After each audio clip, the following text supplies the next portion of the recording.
All right, here we go. Are we ready for Turnabout Ablaze? I think so. This is episode 5 of Ace Attorney Investigations 1. So this is the final case. And then next time, we're going to get into Investigations 2. This probably is going to take us 2, maybe 3 sessions. This is, as I remember, kind of a long one. But let's go. Hello. Hello, everybody.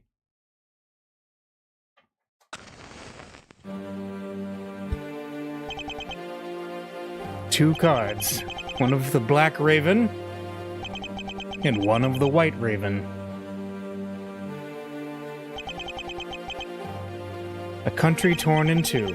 One to the west and one to the east. When those which were split are made whole again, the truth will reveal itself.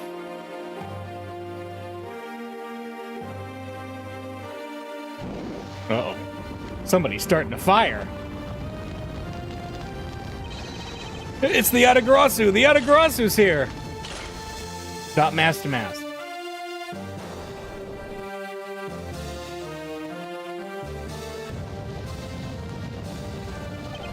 You accursed Yatagarasu! K! You!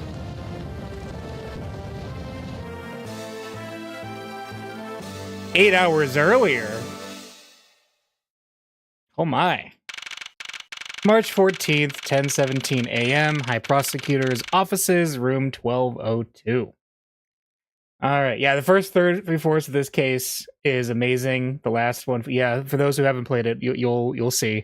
I made a joke a very long time ago when I first started streaming this whole series about diplomatic immunity, and I said, remember that? Remember that. And is there anything you're going to say? Jay, just keep chatting. I love it. I love interacting. All right, here we go. It's so nice, almost dreamlike, to finally have the chance to relax and sip some tea that he has brought to him from the Gatewater Hotel. Especially after what a whirlwind the past few days have been. On my return flight, I was dragged into a case involving an Interpol agent's murder. The next day, I investigated a kidnapping and a murder at the Gatewater Land theme park. And later that night, a detective's dead body welcomed me back to my office, along with the thief who was out to pilfer files related to a case from 10 years ago. How did I manage to find myself in the middle of so many cases back to back? Well, at least I have today. All I ask is that I be allowed to spend it quietly. Mr. Edgeworth, hey, how'd you get in here? This is big. Big, I tell you. Hey, what's wrong with you? Where's your enthusiasm? And suddenly, the phrase, the fragility of dreams, comes to mind. What are you talking about, fragile dreams? Come on, let's go! The fake Yatagarasu isn't gonna just find herself, you know. Well, if you must know, it's possible that I was paid a visit last night by your fake. Say what? Oh yeah. It was we're finally back to the first case.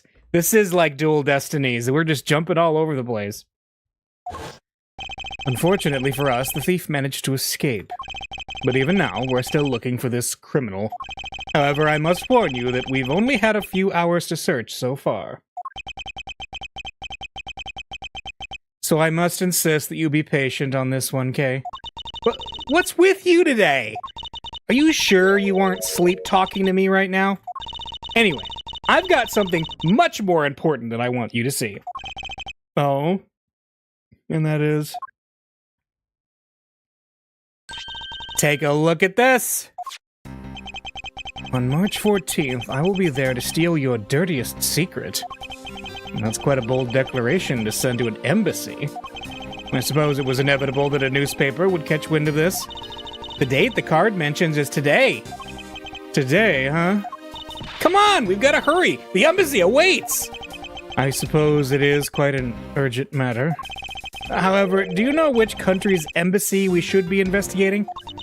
Well, it's some really special country, and I'm actually really fuzzy on the details. But never mind that. Where's all your energy? Why are you so lackadaisical today?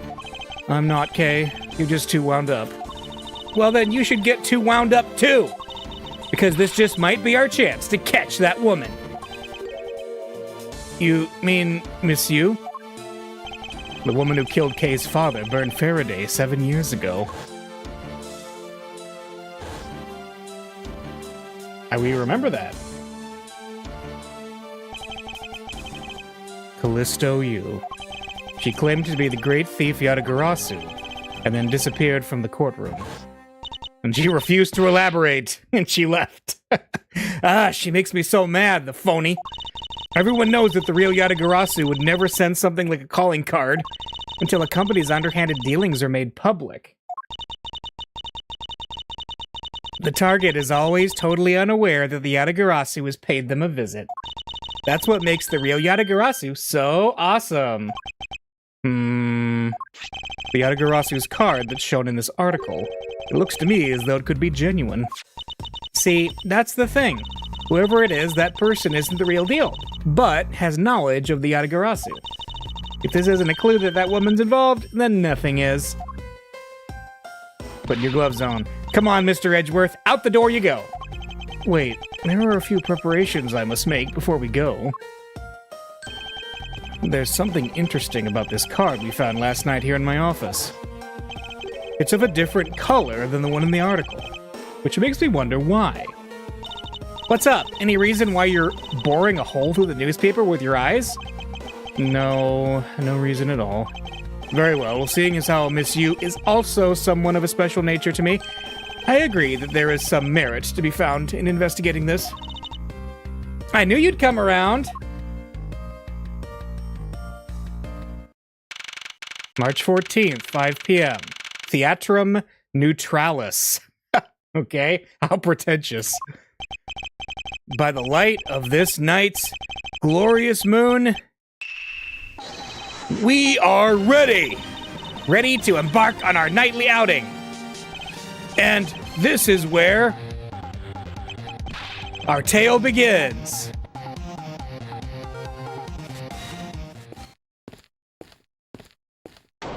The Steel Samurai. Oh, what a coincidence. Who would have thought that a Steel Samurai stage show would ever be held at such an elegant theater inside a foreign embassy? Yeah, the climax was really awesome. Steel Samurai Sushi Slash! I got chills down my spine when he pulled that move out. I suppose it really is more impactful to watch a show in person than on television. I have to say, though, this embassy is set up kind of funny. I mean, they have two countries sharing the same building? Well, as you said yourself, this place and the countries it houses are very special. Even this theater is special in that it is a neutral zone shared by the two countries. So let me get this straight. The Steel Samurai show just now is being sponsored by one of the two countries? The one that's called the Kingdom of Alabast, right? Yes. It would appear that the Steel Samurai is very popular in that country as well. What, they don't have their own rip-off version of the Steel Samurai like Karain does? Seems that way. But you know who I'm really into? The Jammin' Ninja. The Republic of Babal is sponsoring a Jammin' Ninja stage show. That's something for fangirls like me. We've totally got to see that too, Mr. Edgeworth. That Jammin' Ninja sure is a nice guy. Hope nothing bad happens to him. The Jammin' Ninja show is gonna kick the Steel Samurai show's rear end. You know, ever since I first met this girl, I've always had this inkling that what she really wants to be is not a thief, but rather a ninja. So anyway, about today's event, what's it called again?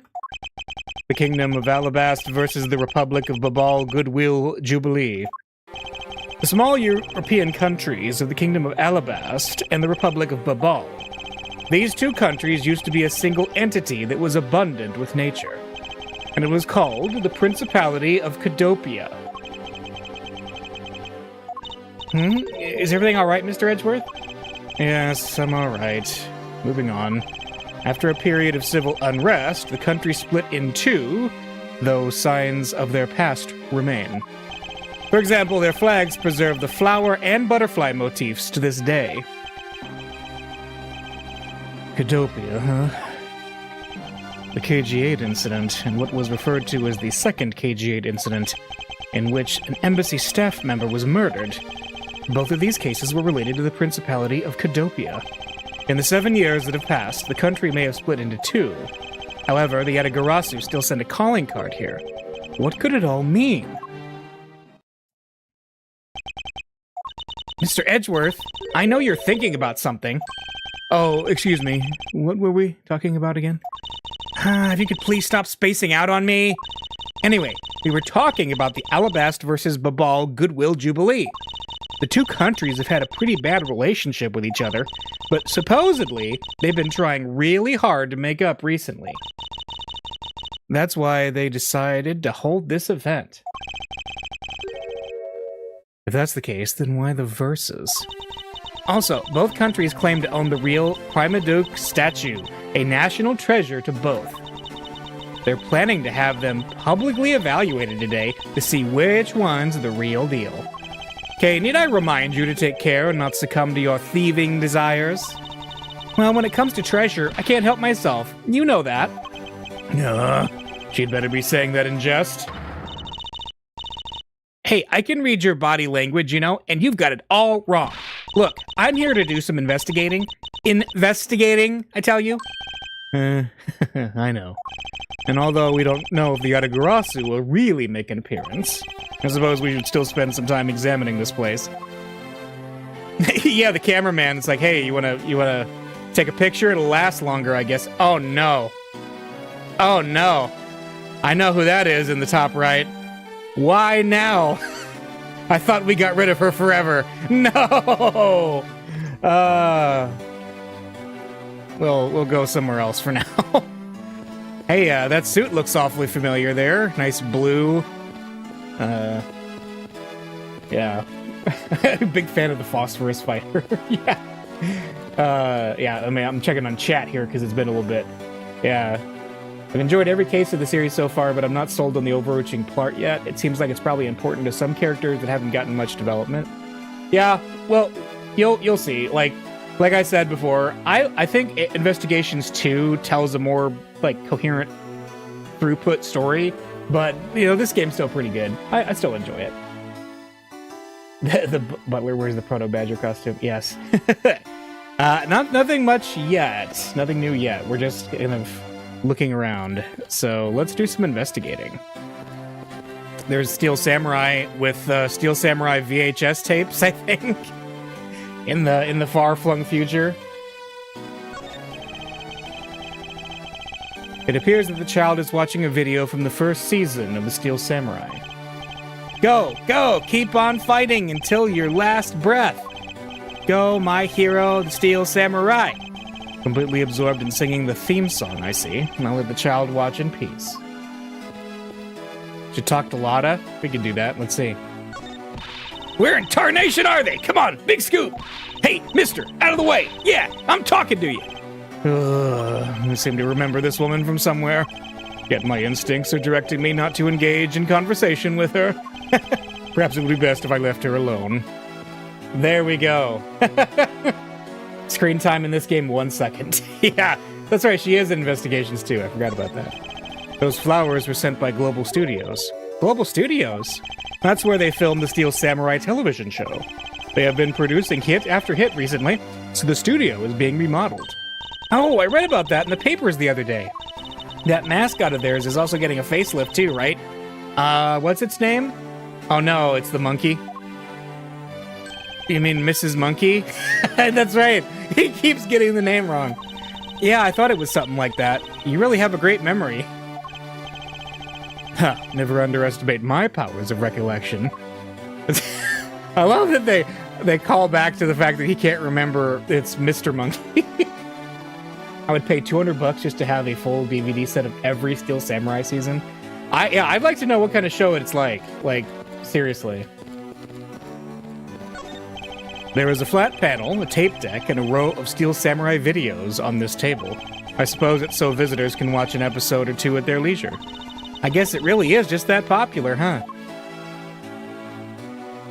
Yes, although I never thought I would see it reach this level of popularity. I wonder why they decided to call on the Steel Samurai for an event like this. I mean, it's like they intended to cut the two countries apart with the samurai sword instead. Wouldn't that go against the whole point of this event? Oh, is Edgeworth upset that his show is popular? He seems like the kind of guy who would be upset if his show got really popular. Alright, what about you? Technically, the anime gives you around 5 minutes. Yeah, that's true, actually. Yeah, there's like one episode that you kind of get snippets of as you watch the anime. There are pamphlets about the two embassies here on this table. It still looks weird to me. The country split into two a few years back, and they've shared the building and its grounds 50-50 ever since. Oh, I guess it's because they don't have the money to build two separate ones, huh? I should think that's not the reason why, Kay. I suppose I'll just help myself to one of these. Embassy guide. You think we should go outside? Yeah, maybe. We'll check. Huh? What's all this hubbub? Ah! Hey, look! It's the Steel Samurai! And he's got his son, the Iron Infant, with him. He's got a son.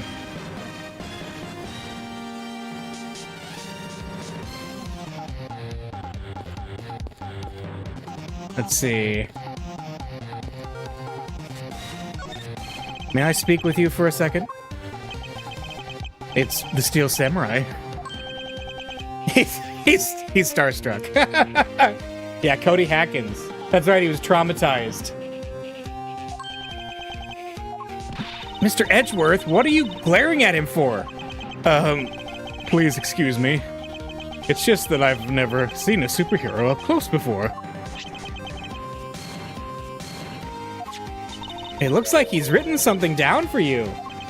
To Edgeworth from Steel Samurai Daddy, married man of Neo Old Tokyo. No, I don't want a letter from the Steel Samurai Daddy, thank you very much. Wow, an autograph. Pretty cool that you got one, huh, Mr. Edgeworth?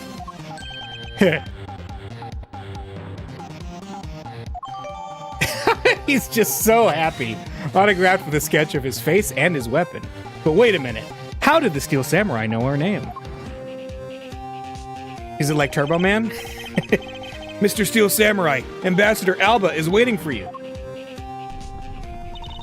And now the Steel Samurai will proceed to enter the kingdom of Ablaze to shake the hand of the ambassador. The Steel Samurai isn't only here for the two, but rather can be thought of as a goodwill ambassador from our own country as well. That's right, that very popular Californian show, The Steel Samurai. There he goes, off to spread goodwill to the world. He really does seem like a goodwill ambassador, doesn't he? Okay, we're shooting the next segment now. Cue camera. In just a few seconds, the Jammin' Ninja stage show is set to begin. After the show, the Jammin' Ninja will enter the Republic of Babal. He is set to meet with the ambassador of Babal at that time. Ah, the Jammin' Ninja show is about to start. We gotta get back to our seats. Regrettably, I don't have much of an interest in ninjas. Well, this show will change your mind. Come on, we have to hurry. If we miss even a second of the Jammin' Ninja's awesome playing, I will never forgive you. Hey, that's the same image from Ace Attorney, Investigations. No, Ace Attorney 2. Yeah, that is the same image from Case 5. Ugh, I suppose you're not about to give me much of a choice here, are you, Kay? The autograph should be updated in the court record. Yes, I think you're right. Oh no, Edgeworth / the Steel Samurai Daddy? No. I feel if the murder never happened, Edgeworth would have thought he meant the real Steel. I think you're right. I think absolutely. I could listen to that A Ninja Marked for Death's Lullaby song all day. I'm getting, okay, this is dating me horribly, but did anyone else ever remember Ask a Ninja, like the YouTube thing where there was like a guy who dressed up in a ninja costume and he made ninja jokes? Like, I'm picturing that the show was basically just that. This is extreme. This is like ancient internet history. But yeah, that's what I was thinking of. His superb playing and that sad melody really brought a tear to my eye. And his heart-wrenching voice. Now that's the Jammin' Ninja's greatest weapon. Ah, Those pieces of Gem and Ninja merchandise over there. I've got to have them. I especially want the hair sticks they're selling exclusively at these shows. They're exactly like the ones the heroine, Princess Masola, wears in her hair. Anyway, hold it right there, Mr. Edgeworth. Yes? You're thinking of going home, aren't you? Well, it doesn't seem likely that the Yatagarasu will be making an appearance tonight.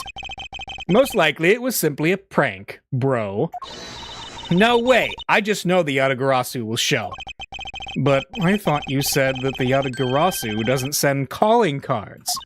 Yeah, I did, but I figured from the very beginning that this would wind up being a wild goose chase. But that card she sent was a genuine fake calling card. A genuine fake? Well, how can I word this? The Yatagarasu's marks that's on the calling card is exactly the same as my mark. Get it now? Ooh, we've got a problem! The Yatagarasu has been spotted in Ablaze. Thank you, plot convenient officers. What? You hear that, Mr. Edgeworth? Ha! So you finally decided to show yourself, you phony! Hey, what gives? I'm sorry, but I'll need to search you before you may enter. What the? Hey, the Steel Samurai just waltzed straight on through without one. Now, if you don't hurry up and let me through, my phony is gonna escape. Okay, a country's embassy is considered to be part of the country itself. If you don't go through the proper procedures to enter the country, Mr. Edgeworth, I'm gonna enter through Babal and climb over the wall into Alabast. Would you tell a prosecutor straight out that you intend to illegally enter another... Kay, are you listening to me? Kay Faraday, and I'm coming through. Yes, and welcome. Someone stop her. Anyone. March 14th, 6:12 p.m., open air stage. Okay, where are you? Don't tell me you really did find some way over this fence. Ah! Fire, this is too big for us to handle. Looks like the Yatagarasu came to Babal, too. You accursed Yatagarasu! Kay, you had better be all right, whoever you are.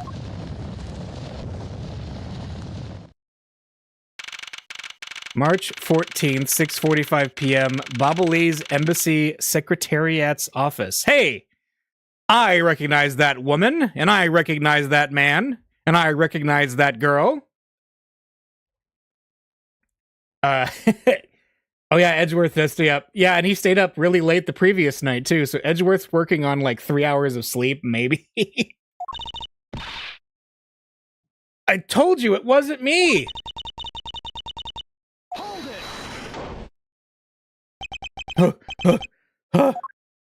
Yeah, plus jet lag. Kay, are you alright? Do I look alright to you? Now, can you do something about this woman? Mr. Edgeworth! Detective Gumshoe, what is the meaning of this? Well, sir, it's, this... It wasn't me! He was already dead when I ran in here, hot on the heels of the fake Yatagarasu. Look, I only came in here because I saw a suspicious person at the open-air stage. A suspicious person? A long black coat and hood over their head. I dare you to tell me that's not suspicious. When I saw that person, I immediately thought that they must be the fake Yatagarasu. So I chased after them into the embassy, then into here, and then lost sight of them. But I just know that person is the one who did it. What are you so worked up over? There's no reason for you to be this loud. Correct me if I'm wrong, but you're Agent Long's secretary? Sheena, I believe your name is, correct? And if you are making an arrest, I assume you have evidence that it was Kay who committed the crime? Is that also correct? Give me the silent treatment. You refuse to answer? Oh, you gonna tell me to deal with it? I don't need to answer. Huh? You are merely a prosecutor in this country, meaning you have no investigative authority. Hey, pal, just what the heck does what you said mean? If it happened here, it's under Mr. Edgeworth's jurisdiction. The end.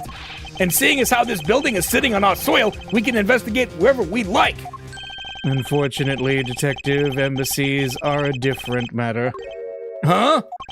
This office is considered to be a part of the Republic of Babal, which means that anything that happens in here defaults to the control of the Babalese government and Babalese law, giving them exclusive extraterritorial rights.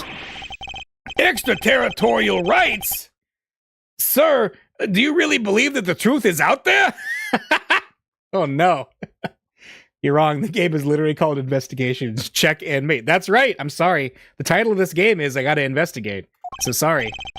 Basically, our country's laws do not apply inside the embassy of another country. That's what was agreed to by our respective governments. Our authority to investigate was effectively nullified the second we entered this place. Which means we can do little here in this situation. No way, sir! Please leave this matter in Interpol's hands and go home. Mr. Edgeworth? Hey, you're not Mr. Edgeworth! In that case, allow me to join your investigation. Uh-oh. Miss Von Karma?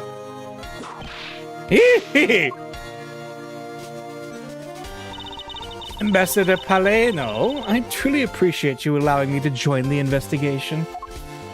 It's really nothing. Manny was my secretariat, so of course I want to help you as much as I can. In fact, it's a blessing that Interpol agents were able to make it so quickly. Francisca?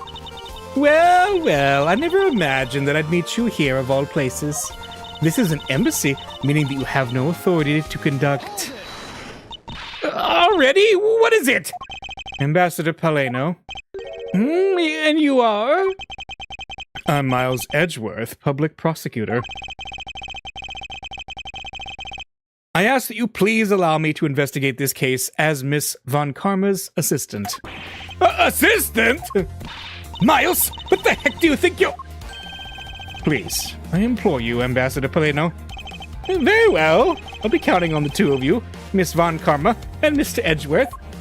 What did you mean by you'll be Miss Von Karma's assistant? I don't exactly have a choice, do I, Detective? If I don't become Francisca's assistant, I can't participate in this investigation. There you go again, running at the mouth with that aloof expression on your face. Francisca, please. I don't know what you're planning quite yet, but at least I do know one thing, that you are now my subordinate. Just remember that my whip is always ready to wake you should you have a brain lapse. Of course. I'll keep that in mind. If you are done playing games. Right, let's begin the investigation.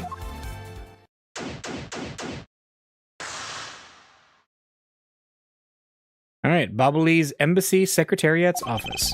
By the way, Detective, I suppose it's a bit late to be asking, but why are you here?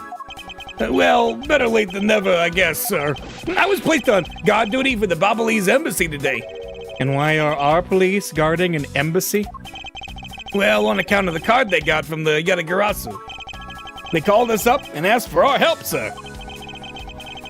So wait a minute, that's two Master Thieves Gumshoe has been bamboozled by in this series. Oh, and because we've been searching for the Yatagarasu these past 7 years. It was a more or less mutually beneficial arrangement, if you ask me. Except for how mutually unbeneficial this has all turned out to be, I suppose. It looks like you failed to competently perform your guard duty yet again.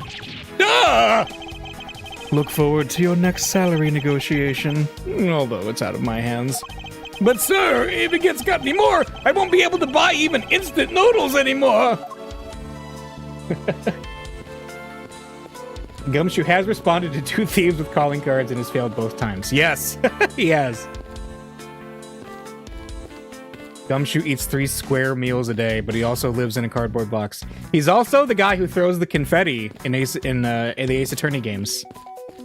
Let's see. At least the manga established that, because I bought like one of the mangas a long time ago at like a Barnes & Noble, back when these things called malls existed.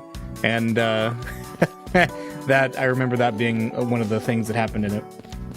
All right, well, let's keep looking around then.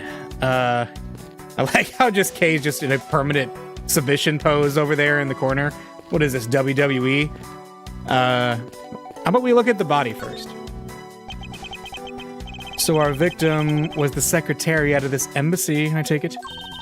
Manny Cochin, I heard that he was an admirable person. Very admirable. The cause of death is a stab to the base of his neck. He was lax in watching his back. We were fortunate that the fire missed our victim's body, for the most part. If the fire had burned a bit longer, it would have made identifying him a hassle. So Mr. Cochin was stabbed to death in the middle of a raging fire? What in the world happened inside this room? Notes on Cochin's body. Cause of death, a single stab to the base of the neck. The body wasn't badly burnt by the fire. Huh. I won't rest until I've inspected every suspicious-looking nook and cranny. Let's go. Ah, what is that in your pocket? Are you a Yatagarasu or are you just dead? There appears to be something in his pocket. Huh? This key. It can't be. I actually thought it was like a miniature guitar for a second there. Like one of those toy guitars you can buy from like a dollar store. Most realistic blood until Dual Destinies? Yes. That originally got an M rating because of the blood. Isn't this the Yatagarasu's key that was stolen 7 years ago? What? But that's... Huh? 7 years ago? Oh! You mean that case where I was framed, sir? I'm shocked Gumshoe actually remembers that. Yes, it's the piece of evidence that stole the life of Kay's father 7 years ago, which was then stolen by Callisto U. What? Mr. Faraday was killed with his key, sir? I thought he was killed with a knife. Ah! Scruffy, at the very least try to remember the details of crimes you were a suspect in. That's the Gumshoe we know. Francisca, as you will recall, Detective Gumshoe was not present when Miss Yu made her escape. Plus, even among law enforcement, only a few knew of this key's existence. I doubt that a new rookie at the time would have been made privy to such knowledge. Oh, I feel like the victim right now. All trampled on, sir. I suppose I'll just have to fill you in now. The secret to this key is... that it's actually a knife. Look at that. Oh, wow! That's amazing, sir! It's like some kind of magic trick! Out of context line. Yatagarasu's key. The Yatagarasu stole this from this embassy 7 years ago. It is also a knife. I knew it. This is the same exact piece of evidence that Miss Yu took with her. I remember this beautiful pattern in the blade. I remember this as well. It's a vine motif, isn't it? Yes, it looks like two interwoven vines crisscrossing down the blade. Vines, sir? I think it looks like a bunch of stars, if you ask me. It's one of those six-sided stars, just like the police mark on our IDs. I really don't think you can call these stars. To say that the detective's art sense is underdeveloped would be an understatement. The real question is, why was the Babalese embassy's secretariat holding this? While we don't know how Mr. Cochin came to possess this key, we do know that this was stolen by the Yatagarasu from the Cadopian embassy. That's right. Mr. Faraday had written that fact down in his organizer. I believe this means that further research is required into the country of Cadopia. Why don't you ask Ambassador Paleno about what he knows? Supposedly, he was a candidate to be the next Cadopian ambassador once long ago. He should be able to answer any specific questions you may have. Okay, what about this? That wasn't actually how he was killed, though, right? It looks like this was. Is this knife the murder weapon? Some preliminary testing has been conducted. According to the results, the blood on that matches the victim's blood. The blade shape was also found to be consistent with the stab wound. I suppose this means that we now know that the crime was committed with this knife. This knife's got some really fancy ornamentation going on, huh, sir? This thing practically screams artsy at me, too. Although it's also covered in blood, just like the last thing that I said was artsy. But the handle is pristine. There's not a single drop of blood on it. Speaking of the handle, I believe it has a butterfly motif. It's very beautiful. A butterfly, huh? Interesting. The butterfly motif is noteworthy. All right. This man. Where do I know him from? You don't remember? Really? You seem to remember a lot of other details about the case. You even had your little Mind Palace picture of the newspaper with his face on it. It's a knife wound. It's obvious what he was killed with, but I wonder if it's consistent with the wound. Indeed. I'm assuming it is. Like, you're not correcting me on it. Is that everything we can look at for our corpse for now? Our dead guy? I guess so. Let's keep looking around then. So the ceiling fan came down. This ceiling fan must have fallen from the ceiling. Wow. That's why Edgeworth makes the big bucks. A ceiling fan? What does one of those do? Exactly what it sounds like it does. It's a fan that is installed on one's ceiling. Well, if I had one of those in my room, I bet I'd go dizzy from staring at it as I slept. Detective Gumshoe, in the real world, we close our eyes when we sleep. He lives on planet Gumshoe. Hey, it's another butterfly. I believe it is the symbol of the Republic of Babal. The butterfly. The Babal butterfly. A drawing this big on the wall of an embassy. It definitely conveys a sense of overwhelming patriotism. Well, I've got a lot of patriotism too, sir! The reason I became a cop in the first place was because I wanted to protect our country. You may want to, detective. However, I have yet to see the fruits of your desire. You don't have to be so blunt about it, sir. Oh, Gumshoe's done plenty of good things. I'm sure. Why is there an... It was like... The Seattle Needle. We have a bird. We have a bear with a... We have the Statue of Liberty. We have the St. Louis Arch. What is all this? These shelves are lined with American souvenirs and memorabilia. It's really strange, isn't it? I mean, I thought this was the Babalese embassy. So, why are there so many American souvenirs, sir? Perhaps the Babalese are studying American culture and our tourism industry. If they have plans to make the Babalese tourism industry truly flourish, then they would need to observe and study other countries' methods, I suppose. Speaking of tourism, I got these from the blonde guy earlier, sir. He said that if I bring these with me to Babal, I can trade them in for a few buffets. Oh, so how do you expect to travel to Babal? Well, the whole world is connected by the ocean, sir.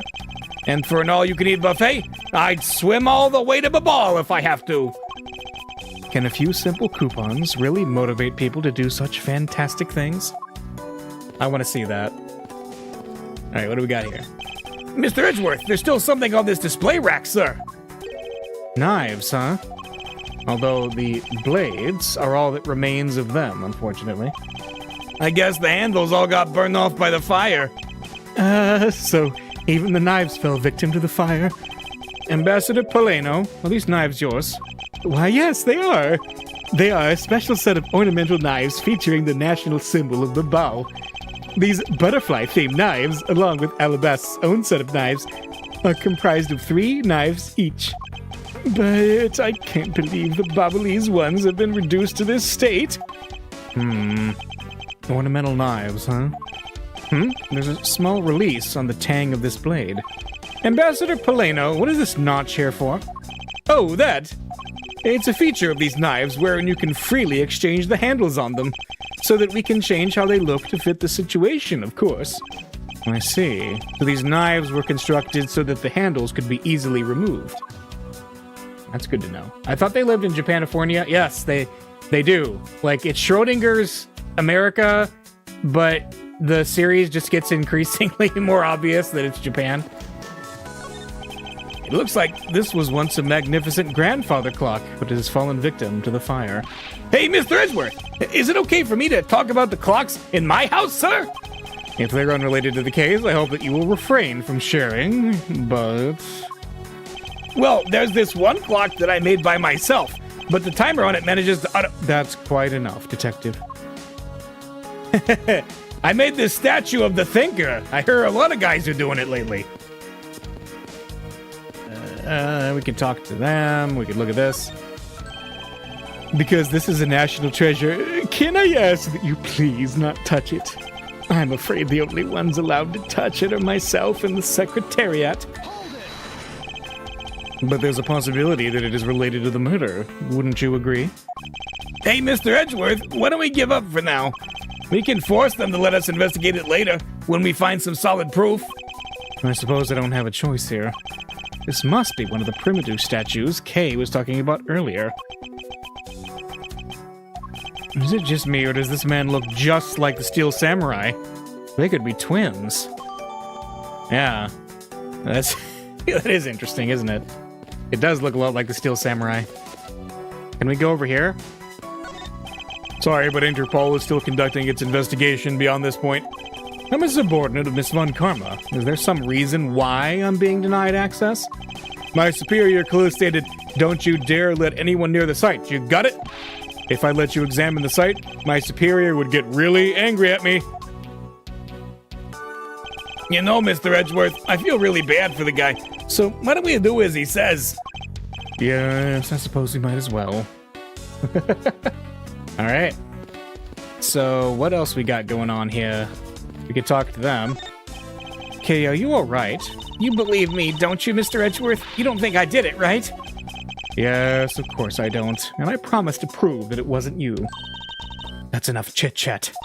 You can investigate all you like, but it's only a matter of time before we take her in. It would be wise of you to give up while you can. No, I don't think so. Hay isn't lying, and my investigation will prove that to be true. Go ahead and try then, if you're that confident. Can't allow this to continue on this way. I must prove her innocence post-haste. What about the safe? A small personal safe. This was Mr. Cochin's office, so perhaps he stored his most important documents in here. Of course it's locked. It appears we won't be able to open it without the key. Alright. Well, let's talk to them. Miles Edgeworth? What is it? Let me tell you something. You are currently my subordinate. And if you wish to convince everyone else of that, you will speak to me with respect. What's with the giddy glint in her eyes? I don't think that will really be necessary, Francisca. Oh, really? Well, it doesn't matter. It doesn't change the fact that you are still under me. I thought Francisca was flying around the world in pursuit of the smuggling case. So then why is she here at this embassy? Good question. Let's talk about the murder. I was investigating at the Alabastian embassy when I got wind of this mess. Ah, that's right. The Yatagarasu was due to appear at the embassy as well. Yes, but the difference is that we didn't have a fire over there. Although there was an incident at the Alabastian embassy as well. But I left Agent Long in charge of that case and came over to the Ablaze embassy. Ah, so Agent Long is here as well, huh? I see you've met. Well, he's in the Alabastian embassy acting as bodyguard for Ambassador Alba. However, he seems to have a different reason for being there.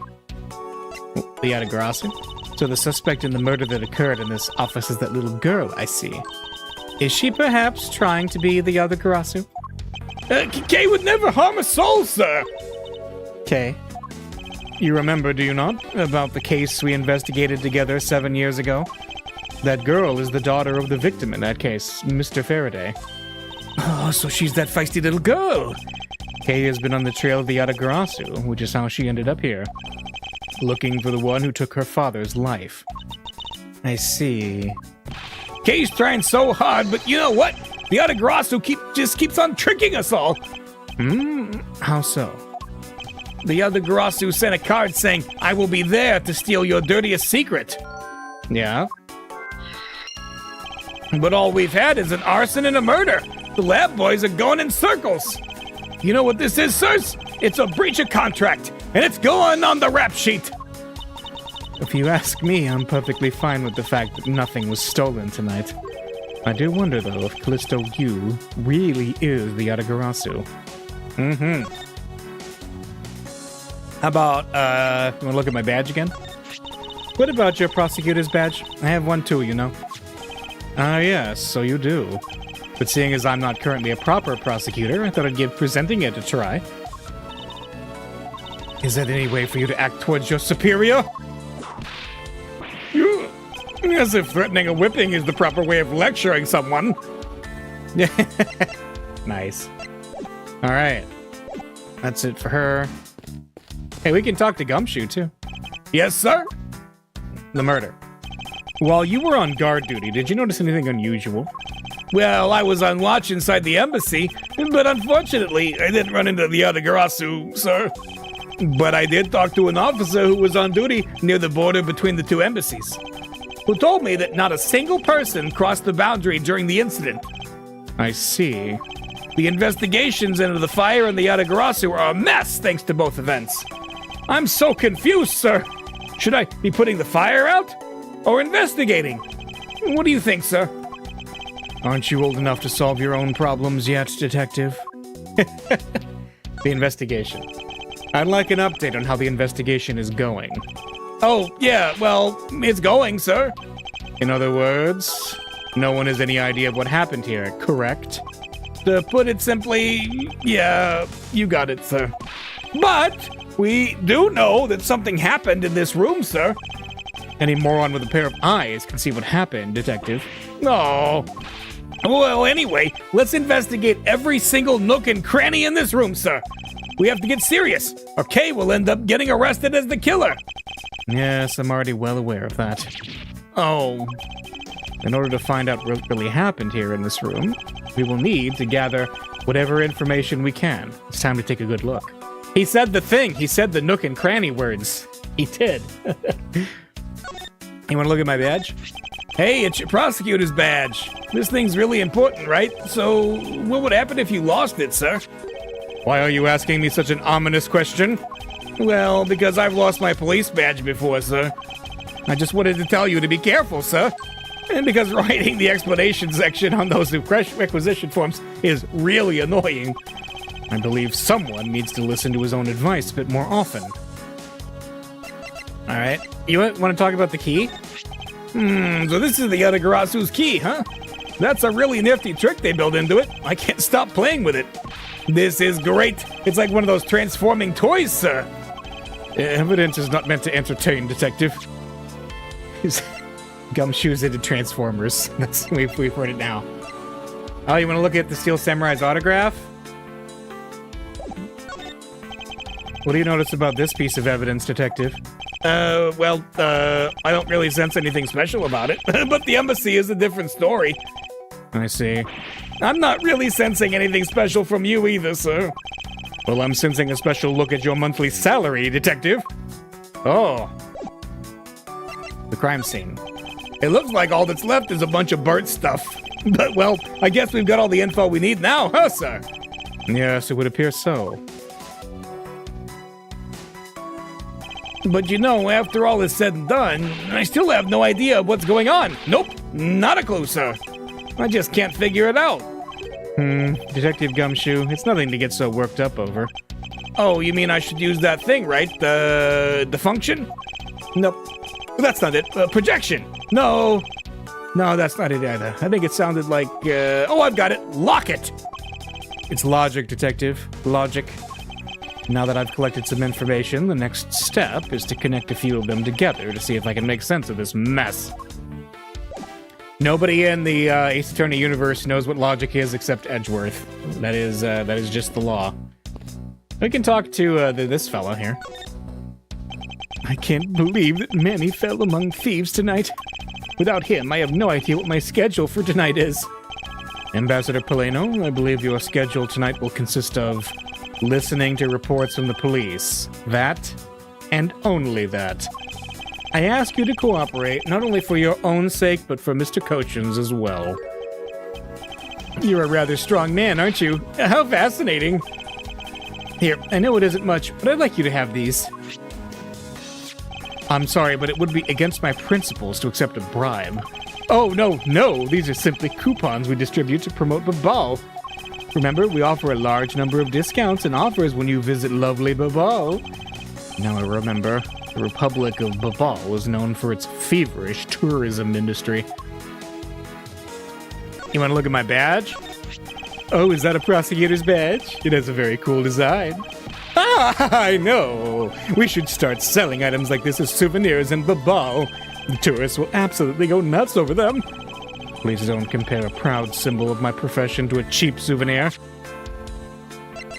What about this knife? Do you know anything about that? Oh dear, if people were to find out that a murder occurred at our embassy, the number of tourists would plummet, as would our revenues. It would be a disaster. What are we going to do? He really does seem worried. Perhaps I should refrain from bringing this up. What about the statue? This statue resembles that hero, the Steel Samurai, don't you think? It was thinking, what would you say to changing its name to the Steel Samurai statue? It just might attract a few more tourists to our country if I did, right? I'm not sure what to think. I thought that thing was a national treasure. Yeah, okay. Anything for tourism, I guess. What about the embassy guide? Oh, isn't that about our great embassy? Ah, do you like our pamphlets? I feel indifferent about them, to be honest. I'm just using this as evidence. Oh, that's too bad. In that case, I guess we'll just have to try harder to make more charming ones. I just had a flash of inspiration. We should make all of our pamphlets into coupon books. His expectations of what a coupon can do is just a tad hyper-inflated. Yeah. Alright. The Yatagarasu key. You have anything to say about that? Ambassador Polino, I was wondering if you might have some thoughts on this. I think that you would know more about the case than I. So let me make it up to you for not knowing anything about that with these coupons. Thank you. However, I feel I must decline. Alright. I'm not going to show him the other thing because he's probably going to get upset. Manny Cochin. I was wondering if you might tell me a bit more about the deceased, Manny Cochin. He was my secretary and the embassy secretariat, charged with running the whole place. He was an admirable man. His death is a great loss to our country. He was in charge of everything: accounting, printing, taking care of our national treasures. I'm sorry, but did you say printing? Our country's primary source of revenue is our tourism industry. So in order for us to print the necessary pamphlets, flyers, coupons, etc., we have a printing press here at our embassy. I see. Please excuse my forwardness, however. I feel I should mention that I have the distinct impression that I've met him before. Oh, yes! Since you are of the legal profession, I suppose you just might have. After all, Manny was involved in the KG-8 incident. The KG-8 incident? The defendant who was found innocent in that case was Manny. So your Mr. Cochin is the same man as the one in that case. It's been 10 years. Manny recovered personally from that case and dove enthusiastically into this job. He was the one who planned this event and was to oversee this embassy's renovations. It really is a shame. He had such a bright future ahead of him. The renovations, eh? What exactly did you mean earlier by renovations? We can't have tourists and visitors to our embassy think we're a poor nation, can we? So renovating the embassy is something of an investment. We may have a rather paltry budget, but we're trying our best to make do. However, I guess the only person who could have helped us do our best is now no longer with us. Alright, and Cadopia. Ambassador Polino, I was wondering if I may ask you about Cadopia. Cadopia? Alright, what would you like to talk about? First, I'd like to ask you about this key. What about this key? I found it sticking out of Mr. Cochin's pocket. I believe it originally belonged to this embassy. Is that correct? Upon closer inspection, it seems that this key is shaped like a butterfly. That's not all about this key. It's also capable of changing it into a knife. Oh! How fascinating! Is it possible that the ambassador didn't know about the existence of this key? In its knife form, there's a flower mark at the base of the blade. I guess this knife might be from when we used to be a part of Cadopia. And how did you come to that conclusion? It has both of Cadopia's national symbols, the butterfly and the flower. I suppose Manny used this key here at the embassy back when we were still Cadopia. Ah. Ambassador Peleno, this key was stolen from the Cadopian embassy 7 years ago. By Callisto Yu, otherwise known as the Great Thief Yadagarasu. Oh, really? You were not aware that Miss Yu had broken into this embassy at that time? I'm sorry, I can't be of much help. I'm not very familiar with the details, you see. I only became the ambassador after Babal became its own independent nation. But if Manny were still alive, he would probably know about what happened back then. Mr. Cochin and Miss Yu knew each other 7 years ago. But that doesn't explain why I found the Yadagarasu's key here in the present. Alright. I think we need to do some logic connecting. I like they don't let us talk about this jacket over, this cowboy coat over here. With Jake Marshall here. Oh wait, what's this? There are still some burnt objects scattered on the floor. Well, burnt things get burnt, and then they become burnt things, you know? No, because there's no way to prove that the burnt thing started out as a burnt thing. Was it a burnt thing, or was it not? I have no idea what's what anymore, sir. Yes, I suppose it's a bit hard for someone with a burnt-out light bulb to comprehend. That's rough, man. Okay. Well, let's do some logic. So what do we got here? We got quite a few bits.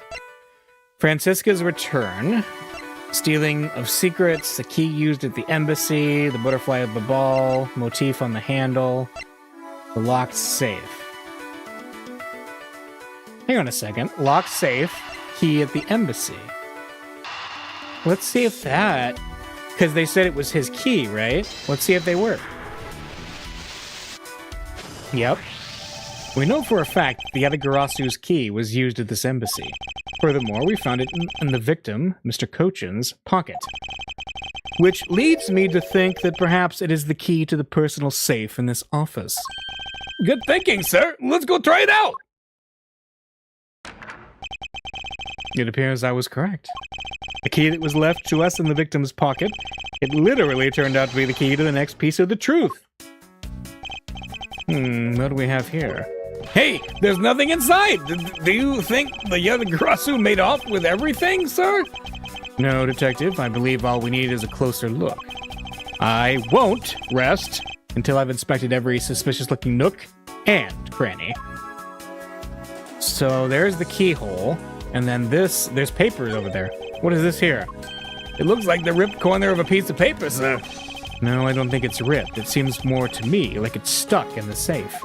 Hey, you're right! It won't budge an inch, not even when I tug on it.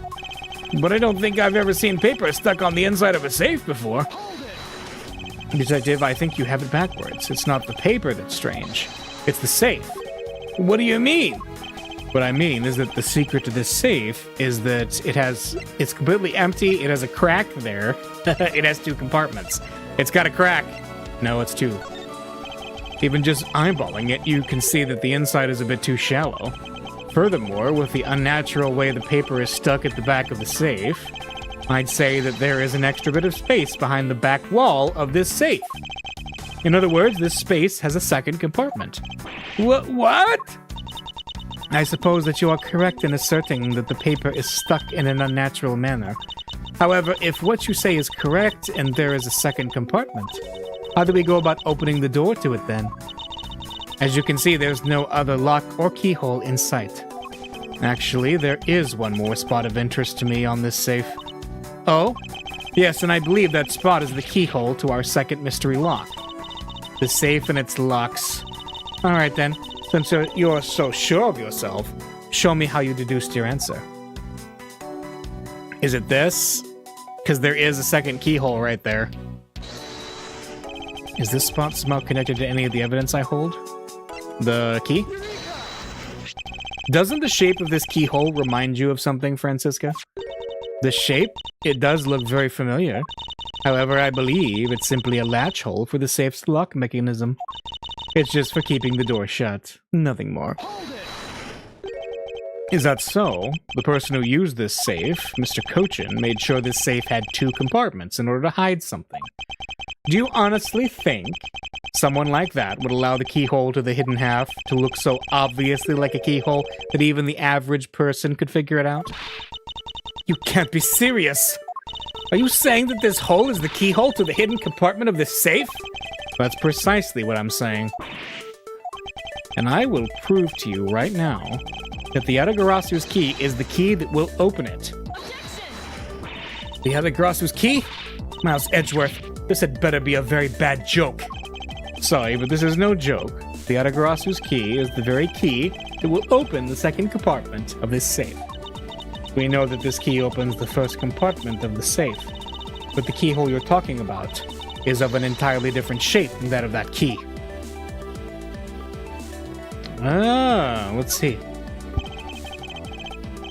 Let's go over this again, shall we? The Atagarasu's key was originally made to open Mr. Cochin's safe in the Cadopian embassy.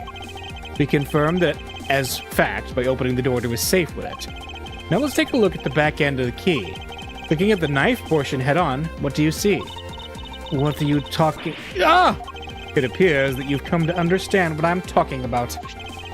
When viewed head-on, the knife's blade is the exact same shape as the keyhole. The real function of the knife portion is to act as the key to the hidden portion of the safe. But that's preposterous! Because it looks like a knife and was used like one to kill Mr. Faraday 7 years ago, we fell under the misconception that it was always meant to be a knife. But for both the safe and its key to conceal such clever tricks, whatever is hidden inside the secret section must be of incredible importance. Then it's even possible that what I've been searching for is inside? Scruffy, hurry up and open that safe! Yes, sir, opening it now! These items, it's a bunch of funny-shaped things. I guess they're pieces of art, sir? You're in the way. Now move, Scruffy. I didn't think I was in the way. Oh. These pieces of art, they're identical to ones that have been stolen from various countries around the world. I figured as much. These are the treasures this section of the safe was to hide from view. I believe a more thorough examination is required. Yeah, what do we got? This is the document that we thought was stuck earlier. I wonder what it's about. Beats me, sir! Why don't we take a look at it first before we give up, Detective? Mr. Cochin's name is written here on the last page. I wonder what the significance of this document is. What's this? These are pieces of stolen art from around the world. I wonder how much they're worth, especially this one. Eee! Scruffy, don't touch those valuable pieces of art with your filthy hands! Why, do you have any idea what would happen to you if one of them were to break?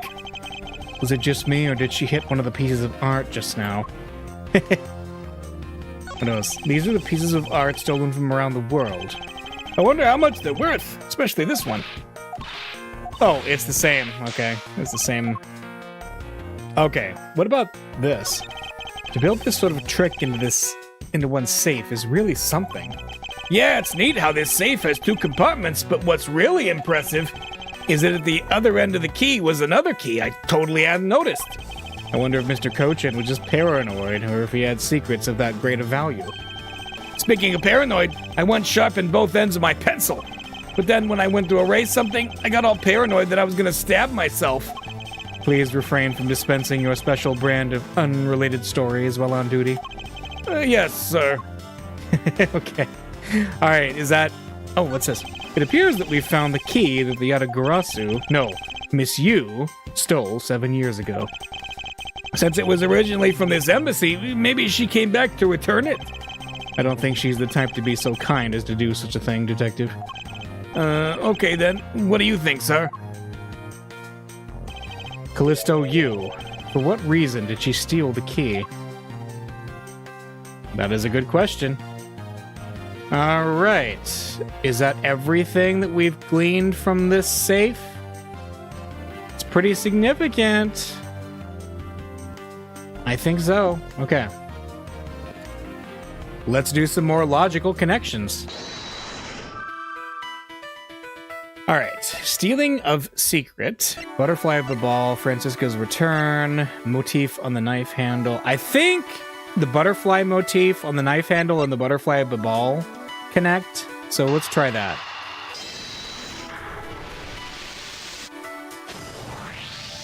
The design on the knife's handle. It greatly resembles the special Ablaze species of butterfly.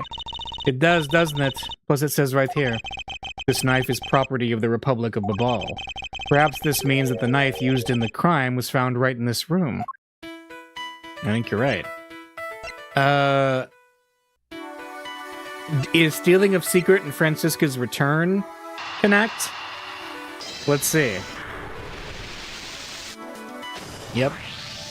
To steal your dirtiest secret. Is it possible that the dirty secret the Autogarasu was out to steal is in this very room? Dirty secret. Francisca, you're in pursuit of some dirty, underhanded dealings yourself, are you not? Something tells me that this is no coincidence.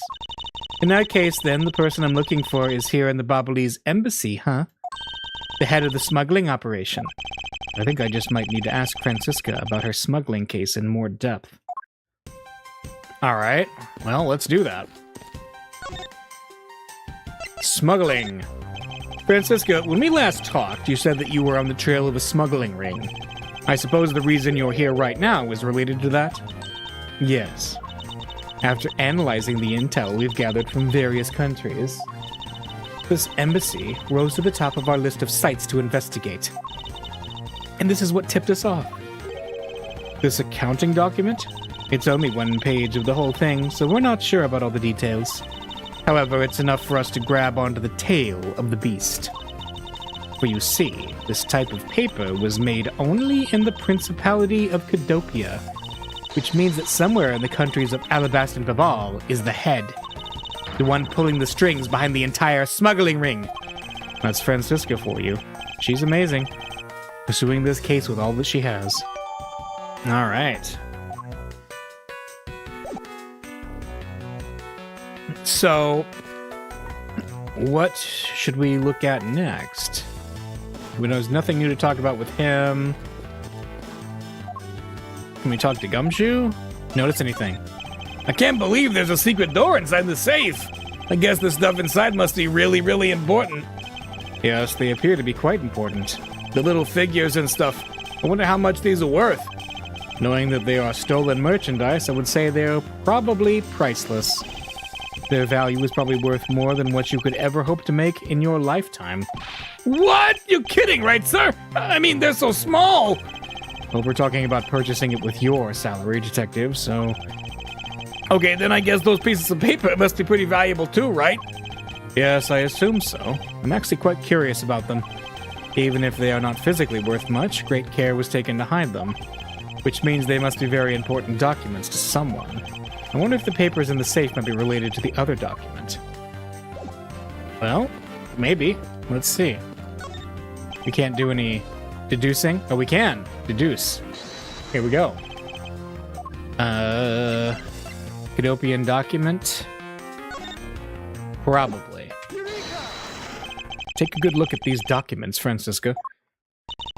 It says that there are 3 pages in total, and yet there are only 2 here.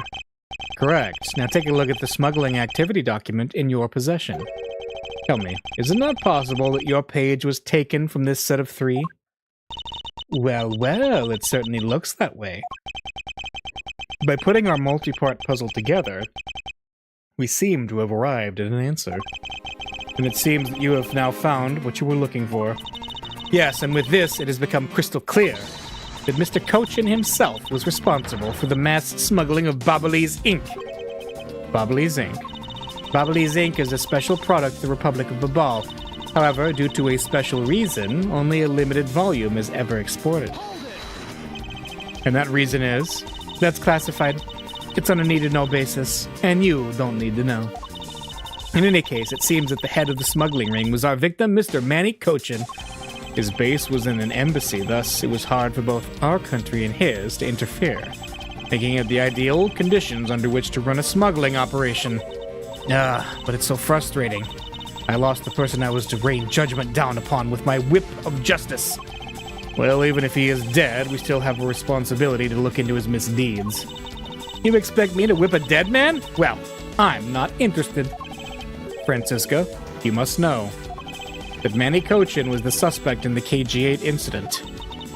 Of course I know! On top of being the head of the smuggling ring, there is the matter of what really happened in that case that needs to be resolved. Hey, investigation is complete. Are you done investigating? You realize now, don't you? This girl is the only one it could be. Now come along quietly, Yatagarasu, K. Faraday. You are under arrest for the murder of Manny Cochin. Oh, Mr. Edgeworth!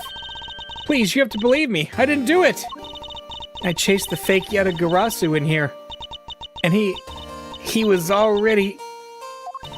You have the right to remain silent. Anything you say can and will be used against you. That's right, we're gonna jump in here. I'd like to help you reduce the number of mistaken arrests Interpol makes. What is that supposed to mean? I believe I told you that Kay Faraday is not the culprit of this crime. Very well, I suppose I have no choice. I'll show you just how foolish your claims are. Alright. Why arrest Kay? Even your police confirmed that the Yatagarasu infiltrated the Ablaze embassy tonight. Utilizing the confusion caused by the fire, the Yatagarasu snuck into this embassy. Furthermore, this girl claims to be the Yatagarasu. And most importantly, other than her, there was no one else here with the body. Your reason for suspecting Kay is because you think she is the Yatagarasu? Exactly. But it isn't just me. She calls herself the Yatagarasu. Ah! Look, how many times do I have to tell you? I was only out to capture the fake Yatagarasu. Imposter or not, it matters not. Yatagarasu is a Yatagarasu. Very well, then I shall prove that Kay is not the Yatagarasu who killed Mr. Manny Cochin. Go ahead and try. Show me what the prosecutors of this country are made of.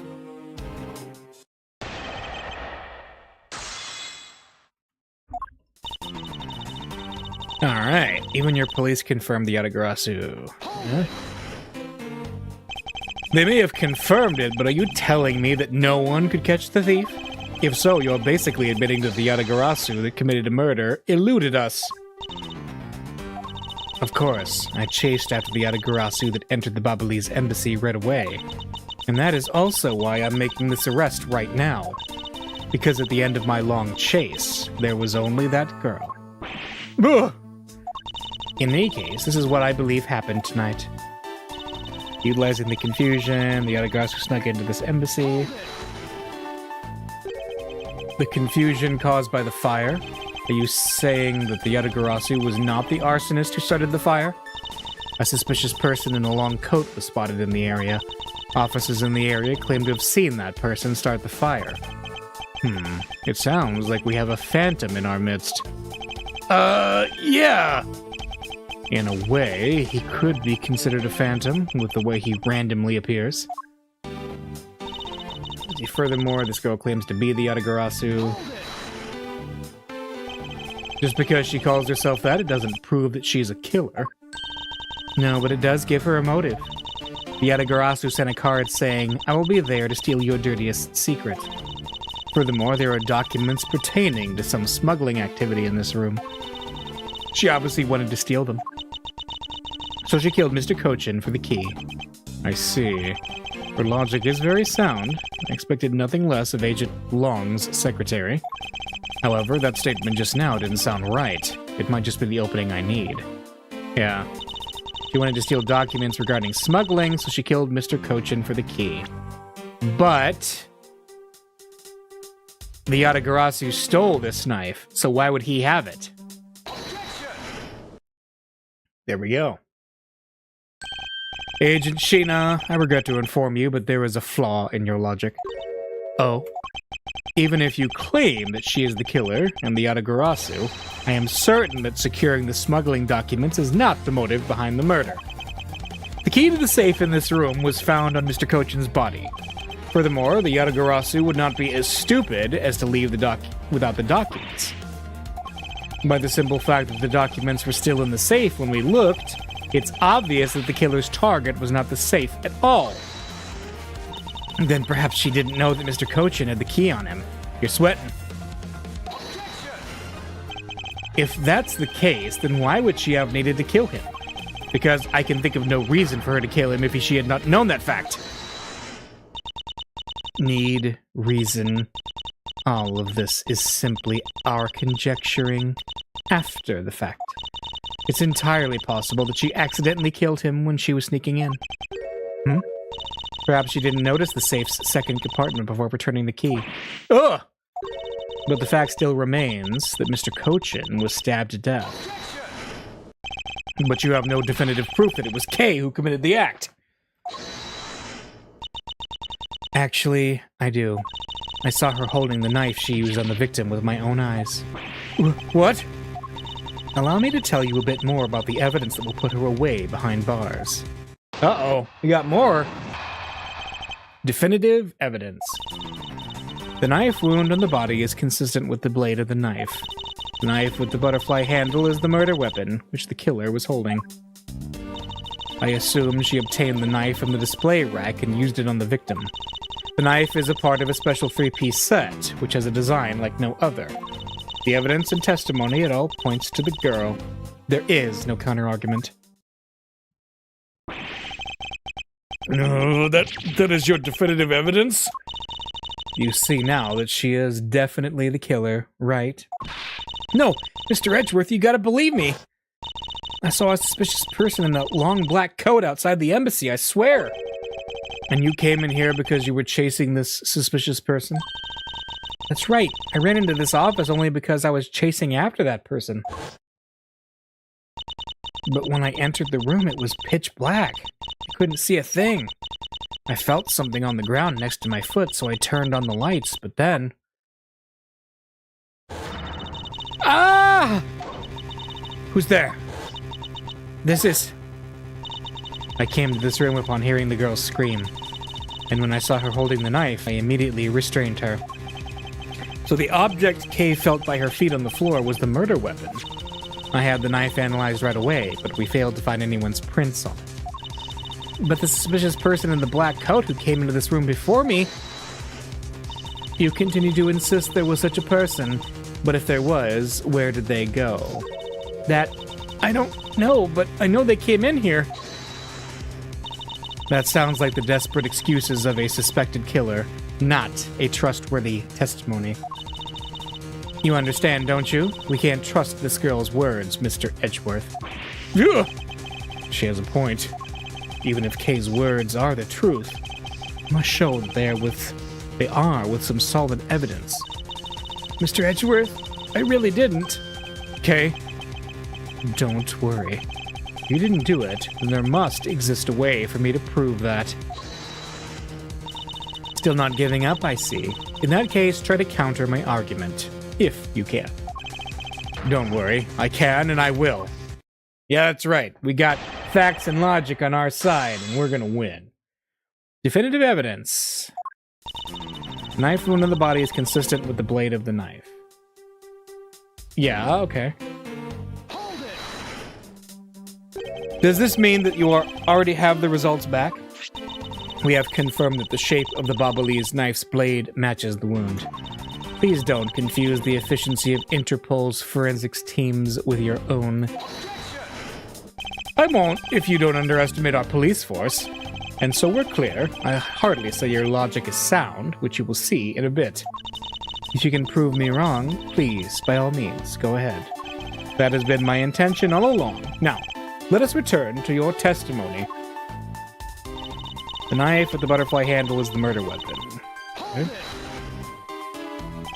You mean to say that you saw Kay holding the murder weapon with your own eyes? I was also on the search for the Atagarasu. When I heard that girl scream coming from this room, I rushed over straight away. When I arrived, I saw that girl standing there, motionless with the knife in her hands. But I already told you, I only came in here because I was also after the Atagarasu. The suspicious person I saw came into this room. but when I entered, it was pitch dark. I felt something by my foot on the floor, so I turned on the lights, and then... You found out that it was the murder weapon at your feet. How many times do I have to tell you? We can't trust the words of a suspect. The only thing you'll accept as evidence, is it?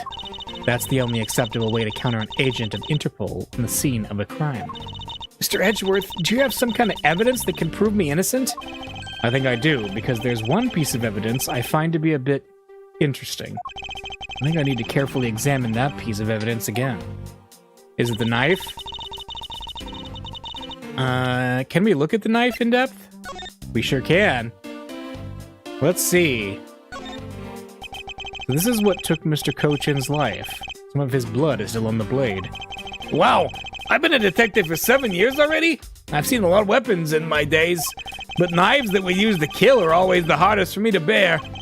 Yes, unlike guns, this is one weapon where you're likely to find the victim's blood on it.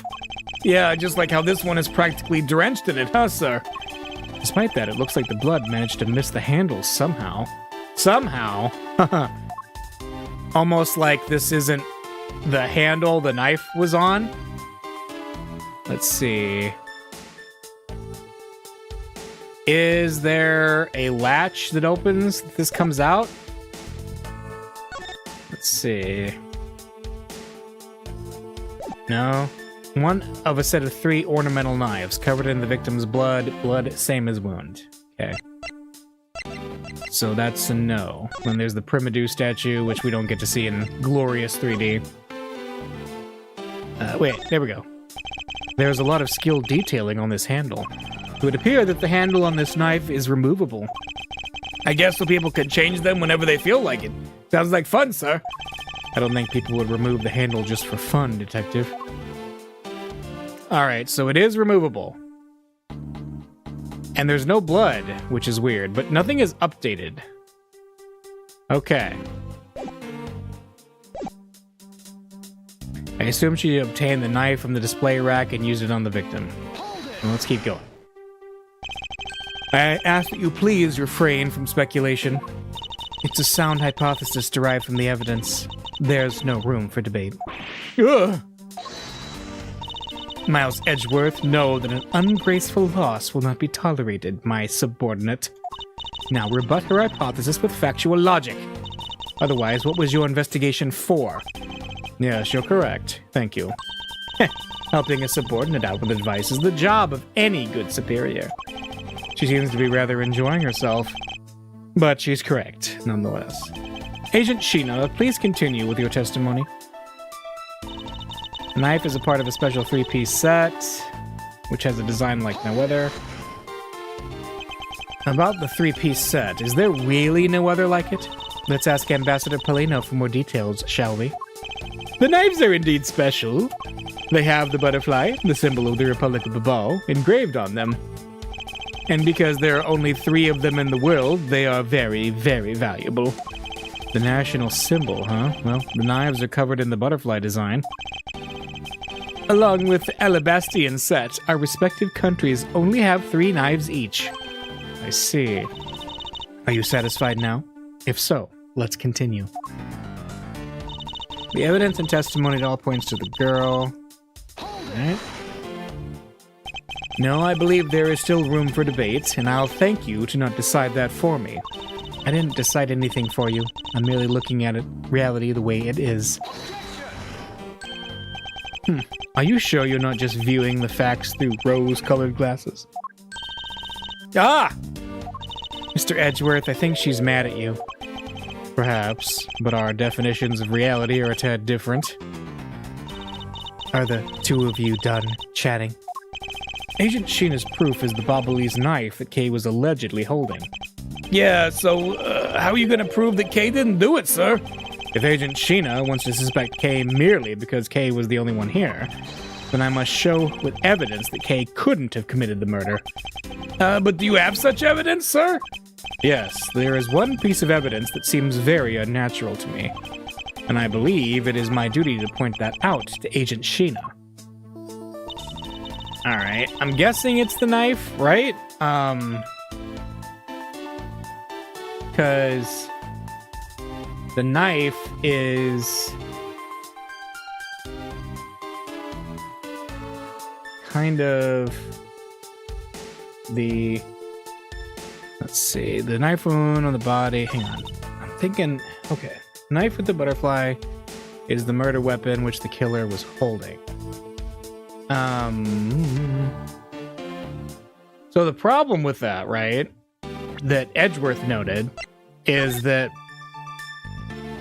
there's no blood on the blade, or there's blood on the blade, all over the blade, but none on the handle, which does not seem like that would happen.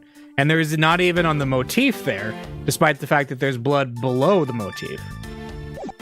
So the knife with the butterfly handle is the murder weapon, which the killer was holding. The knife with the butterfly handle is the murder weapon, so she's trying to make a definitive statement there. So I think that is what we present on. Let's see. So the murder weapon was the knife with the butterfly design on it. But is that really the truth? What are you getting at? I'd like for you to take a look at this. There is blood on the blade, and yet there's not a speck of blood on the handle. This signifies that at the time of the crime, a different handle was attached to this blade. The knife that Kay was holding had its handle switched and was in fact not the real murder weapon. It wasn't the real murder weapon? This knife can be taken apart. Shall we give it a go? Like, right there. As you can see, the Ablaze knife has now been disassembled into two parts. The killer must have pulled the murder weapon out of the victim's body, and proceeded to swap the knife's original handle with this butterfly one. It was all to create the illusion that Mr. Cochin was killed with the butterfly-themed knife. This should clear up any and all suspicion surrounding Kay. Alright, swapped with the real murder weapon's handle, its blade is yet to be found. Your argument isn't airtight yet. How so? It's possible that the girl herself is the one who switched the handles. Don't be ridiculous. For what purpose would she do such a thing? I don't care to know how a criminal thinks. The way they view the world is beyond the comprehension of a normal person like myself. Therefore, I wouldn't put anything past them, no matter how odd it may seem. The truth is right there in front of you, and this knife will show you the way. You will come to see that Kay is not, and could not, have been Mr. Cochin's killer. Alright, let's see. There is quite a bit of Mr. Cochin's blood on this blade, and thanks to being a prosecutor, I guess I've become accustomed to seeing blood. But this is not what is important right now. No, it's the symbol. What is this mark on here? It's the mark of a flower. I assume you know what this means. No, not really. Butterflies rest on flowers all the time to drink their sweet nectar. And so they do. However, will this butterfly really drink the nectar of this flower? The answer is clearly not a chance. Now to prove the relationship between the butterfly and the flower with this. Is it the embassy guide? I'm guessing. Let's present that. You can't be serious. It appears that you've made the connection. The flower on this blade is designed after a certain country's national symbol. That's right, the Kingdom of Alabast. In other words, this blade is from one of Alabast's ornamental knives. Ah! This part of the knife handle has Babal's national symbol of the butterfly on it. Therefore, it is undeniably Ablaze in origin. But as we both know, you can't kill someone with just a knife handle. Unless you're Riddick. Incidentally, when exactly did the murder occur again, Agent Sheena? After the fire had broken out. That's right. Kay entered the Ablaze embassy after the fire had taken place. Furthermore, she had not been to the Alabastian side of the building before then. On top of that, not a single person passed between the two countries during the fire. Which means that Kay could not have transported an Alabastian object over here. This makes it impossible for her to be the true killer. Whoop! Way to go, Mr. Edgeworth, sir! What a great victory! Everyone's very quiet. Hey, why is everyone so quiet? I'm happy we got this far and cleared Kay's name. But what worries me now is what will happen next. What is the meaning of this? An alabaster knife here? I love the ambassador hiding behind Gumshoe. Yes. Do you mean, how did this find its way to the Republic of Babal? It didn't just find its way over. Rather, we should focus on how it was smuggled over. You know what? My brain hurts thinking about it while we're just standing around. Thinking while you're on the run? Now that's the way a real great thief operates. Okay. Oh, thanks a bunch, Mr. Edgeworth, for proving me innocent. I mean, you believed in me the whole time, right? Tell me you did. Not really, but... Come on, you don't have to be shy about it. Your argument is still not airtight. Would you care to elaborate? I understand now that the girl didn't commit the murder. However, there is still the possibility that she is the Yatagarasu. That again? Look, how many times do I have to explain it to you? I am the real Yatagarasu. I'm not like that fake one that goes around setting fires, okay? Whether you're the real deal or a fake, it doesn't really matter. All I have to say is this. I have my suspicions that this girl is the one who started the fire. Preposterous. On what grounds do you suspect her of such a thing? The fact that she calls herself the Yatagarasu, that in itself is the most elegant proof. Miss Sheena? Yes? I have no intention of taking back any of what I've said. I am the great thief Yatagarasu, and I refuse to allow some imposter to claim that name as their own. The path of justice that my father pointed me towards, I will walk it the best I can. It's not good to be so stubborn. I hope you can understand that. Thanks a lot for the concern, Miss Sheena. Let me share something with you too, as a token of my appreciation. Those sunglasses totally do nothing for you, so I'll steal them from you next time, okay? What? Well, I guess we'd better get going. Going to where? To the kingdom of Alabast. If we don't go, we won't know for sure, right? I suppose not. We won't get anywhere simply by standing here thinking. To see where the Alabastian knife came from, we'll have to pay the Alabastian embassy a visit. Let's go, Miles Edgeworth. As you are my subordinate, I will not tolerate you bringing the investigation to a halt. Understood.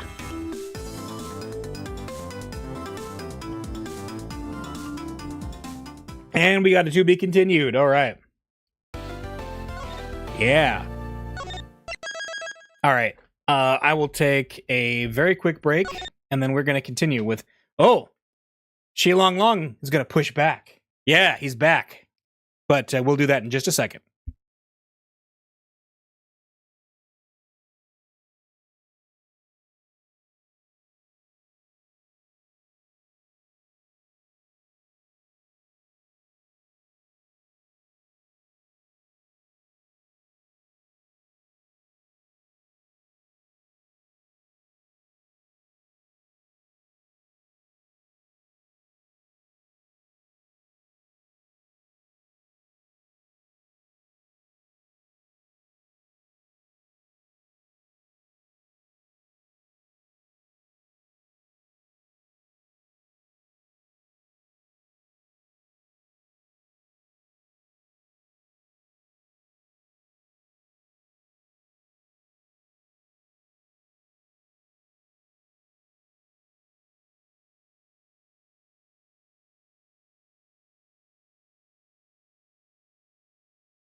Here we go. We're back.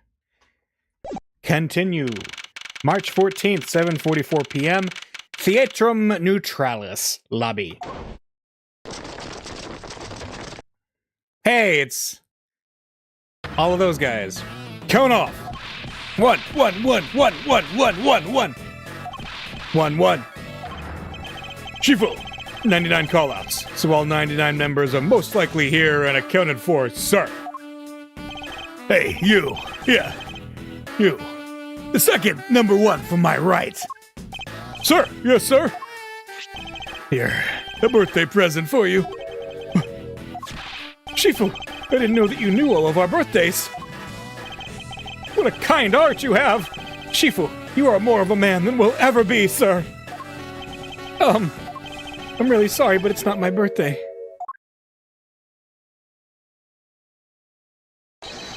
Like G says, a cub who disrespects others soon feels the disciplinary bite of an elder. That present isn't for you. It's for your younger brother's wife's younger brother. Tell him I said hi and happy birthday, won't you? Yes, sir. Shifu, can't believe you remember that much about each of us. Shifu, I'm so moved. I can't stop crying. Okay, what was that? I should probably leave them to their alone time. All right, meeting's over, everyone. Head for your posts. Dismissed! Sir!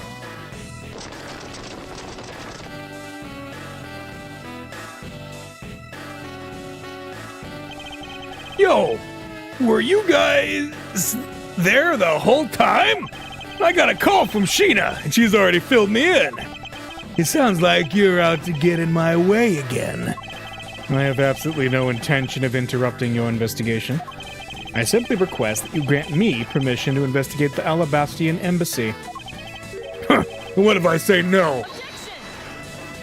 Agent Long, this man is my subordinate. As I have received permission from the ambassador, he is to be extended the same rights. Sorry, sis, but it's not that simple. Alabast has the strictest immigration regulations in the world. Or didn't you know? Even among my elite men, only about half of them were admitted into the country. Besides, any more cooks in the kitchen, and we might spoil the soup, if you get what I mean. How dare you make such assumptions? Don't take this the wrong way, but I thought I was in charge of Alabast, Miss Von Karma. Ugh. Look, try to understand, okay? Things over in Alabast are a bit of a mess right now. What do you mean by a bit of a mess? No one told you. We had an incident in Alabast as well. This is what we call a decision based on the investigation, Mr. Prosecutor. Look, Wolfie, just let us in already.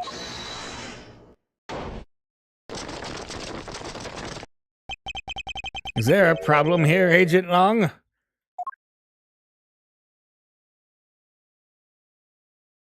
Who is that? Not really, just having a discussion about whether or not to let these guys in. Ambassador Alba, I ask that you please allow these people to join the investigation. Having a debate because of my country. I'm terribly sorry for placing you good people in that kind of situation. It is all because I lack the strength to govern well. Please, it is nothing of the sort, Ambassador. You weakling Quirkus! Curse your frailty and inability to effect change in your country! What are you... The thing is, investigations conducted in my country have been under Agent Long. And it is my judgment that in order to minimize disruption in the investigation, I should leave everything up to Agent Long. There, you see? No way! Oh. Ambassador Alba, I ask you to please reconsider letting them into Alabast. That's that? My very own secretary has been murdered in the Babalese embassy, and he was apparently caught up in some very shady dealings completely unbeknownst to me. So I ask for your cooperation in our investigation. Those aren't much, but I hope they can cover your travel expenses to Babal someday. All right, I get it. Even if you beg Ambassador Alba, I still have to give the final okay anyway. All right, you hear that, Mr. Edgeworth? We're in. Not so fast, my little crow girl. You're still a witness in the Babal murder. So I'd like you to please stay in the Republic of Babal. Detective Gumshoe, please take good care of Kay for me. Yes, sir. Sounds good to me. The fewer troublemakers, the better.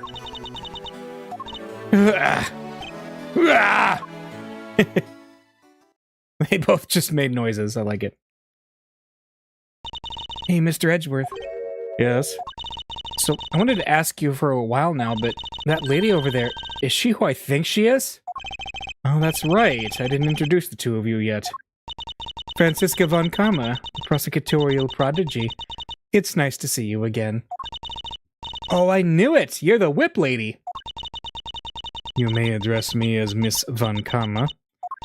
Miss von Karma, I leave the investigation of Alabast in your hands. Thanks. Rest assured, I will outsmart both the smuggling ring and the Adagarasu. The smuggling ring, huh? Perhaps I should ask Franziska a bit more about them before heading to Alabast. And I mustn't forget to thank Ambassador Paleno for all that he has done for me. Yeah. Gatewater Imperial Hotel, huh? We haven't looked at that yet. These flowers are a gift from the Gatewater Imperial Hotel. It appears that their business has boomed since they became a Steel Samurai sponsor. The Steel Samurai is like the golden goose. What else? There are stacks of pamphlets about the two embassies here. Oh, Mr. Edgeworth, please take as many as you'd like. You'll find that you could cut out the last page and use it as a coupon. I'm afraid I must decline, as I have little interest in them. Wait, I thought Americans loved coupons! That man in the green coat earlier was beyond ecstatic when I gave him some. Ambassador Paleno, I ask that you please not think of him as representative of all Americans. What else we got? Steel Samurai and Jammin' Ninja stage shows were held just beyond these doors. After the Jammin' Ninja show ended, we came out here and were greeted with a fire. Then the appearance of the Yatagarasu and a murder. We're far from solving anything yet. And those, the Global Studios. Well, let's see. Can we talk to Gumshoe? Detective Gumshoe, I'm counting on you to keep Kay safe. Yes, sir! You just leave everything to me, sir! And don't worry, I'll take good care of Gummy for you. We'll go investigate into the Babal side of things together. Right, Kay? That's right, Gummy. All they're missing is the last stooge. Oh, a Three Stooges reference. The kids will get that one. Alright, well, let's talk to Paleno. Ambassador Paleno, I am in your debt. No, it's nothing. Because it's about all I can do for you, I'm afraid. I only ask that you please bring Manny's killer to justice. I will, Ambassador, on my honor. Wow, you're so sensational. You've really piqued my curiosity. I know they aren't much, but know that I'm giving them to you wholeheartedly. The coupons! No, that's quite all right. Oh, well, how about this, then? Bink? And what exactly is it? It's fountain pen ink. Known as Ablaze ink, it's made exclusively in Babal. So this is Ablaze ink. We make it from wit crystal oil, which is mined through our mineral mines. Please accept this ink, one dip of your fountain pen in this, and you can write for hours in your organizer. How fortunate for me, the ink in my pen just happened to have run out. I gladly accept your gracious gift. Alright, we got some Ablaze ink. Nice. Great! Wonderful! I guarantee to you that writing with our ink is an unforgettable experience. And since we don't export it, if you run out, you're always welcome to come and visit our fair nation. Talk about cornering the customer along with the market. I do like his shtick of just constantly trying to get us to come to his country. You've made so much progress in your investigation in such a short period of time. It's truly amazing. Agent Hicks, whose help I had requested, was cut down before he completed his task. There is no room for further failure in my perfect investigation. In spite of that, I believe you were able to obtain some insight into the ring, correct? It was nothing. I simply made some deductions based on the smuggled item I was following. You mean the Ablaze ink? But why are there restrictions on the export of Ablaze ink to begin with? That's classified Interpol info. Francisca, as your subordinate, I'm a part of your investigation now. Don't you think it would be beneficial if I was as well informed as you? Point taken. Very well, I'll fill you in. Recently, we discovered some very well-made counterfeit bills circulating in Zhengfa. Counterfeit bills? Yes, as you may have deduced, the counterfeits are being made with Babal's special Ablaze ink. And it's virtually impossible to distinguish bills made with Ablaze ink from real ones. Thus, it was only natural for Interpol to keep an eye on the Republic of Babal. Ah, okay. Not a good mark in the favor of the specialness of Ablaze ink, though, if it's just normal ink. That's where this document comes into play, correct? Correct. Mr. Cochin was smuggling large amounts of Ablaze ink. Furthermore, he was charged with running the embassy's printing equipment. That's all the evidence I need to know that he was the head of the smuggling ring. However, there remains one tiny problem. Let me guess, you still have yet to find the counterfeit bill or the smuggled ink? Yes, and while we're listing things, I might as well add the counterfeit plates to the pile. Since we haven't been able to locate any of these items in the Babalese embassy, we're looking into the Alabastian embassy next. It doesn't matter where they're hidden, mark my words, and we'll find them. Nice. All right, made with Babalese ink. Counterfeit bills. Well, shall we get going? What's wrong, Kay? I didn't get permission to enter Alabast, so we're going to go gather whatever info we can over on the Babalese side, okay? All right. I'm counting on you two. Right, and I'm counting on you and Miss Von Karma to sniff out clues in Alabast. Oh, and Mr. Edgeworth, if you happen to come across my phony, you let me know, okay? If you tell me, I'll rush on over straight away, no matter where you are. I'll let you know when the time comes. All right, March 14th, 8:17 p.m., Alabastian Embassy, Ambassador's Office. Oh no, who's this? Oh! What do you think you're doing to my subordinate?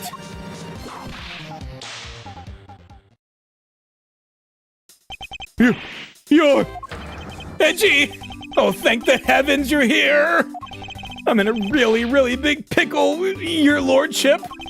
The raven appeared, poof, and then disappeared, swoosh. And though I am the steel samurai, my sword, I'm so confused. I don't know what anything means anymore. Who is this fruitcake? I am Larry of the House of Butts, married man of Neo Old Tokyo, my lady. Now I remember, this person is one of your friends, isn't he, Miles? Yes, frighteningly enough, he is. Hey, what's up with that answer? Your best bud is in a bind, and you act like it's no big deal. What sort of bind are we talking about here? The suspect kind. I accidentally became a suspect in a murder. I see. That is quite the bind. Not that we're in the least bit surprised. Yes, I pretty much expected this news. From the instant I saw this unlucky face. His name is Larry Butts. I've known him since grade school. And for as long as I've known him, he has been the world's largest source of trouble with a capital T. Hey, what kind of introduction is that? You're so mean, Edgy. Hey, how are you listening to my inner monologue? If you're not careful, you might find your tiny number of friends go down by one. That was uncalled for. Besides, Wait, hold on. Larry! It was you? You're the one who wrote my Steel Samurai autograph? Oh, you didn't notice earlier? I even winked at you through my headpiece. What's going on? And why aren't you beat red? Sorry, but could you not speak to me right now? Oh, sorry. Am I interrupting your comical yet melodramatic play? I love everything about that. Huh? Uh-huh. So this is the incident you mentioned earlier. Mr. Prosecutor, this man, this childhood friend of yours, is our prime suspect. Of what, you ask? Of the murder of a man who had snuck into this embassy, Mask Damask II. What? Oh, man, I did not remember that. Mask Damask II?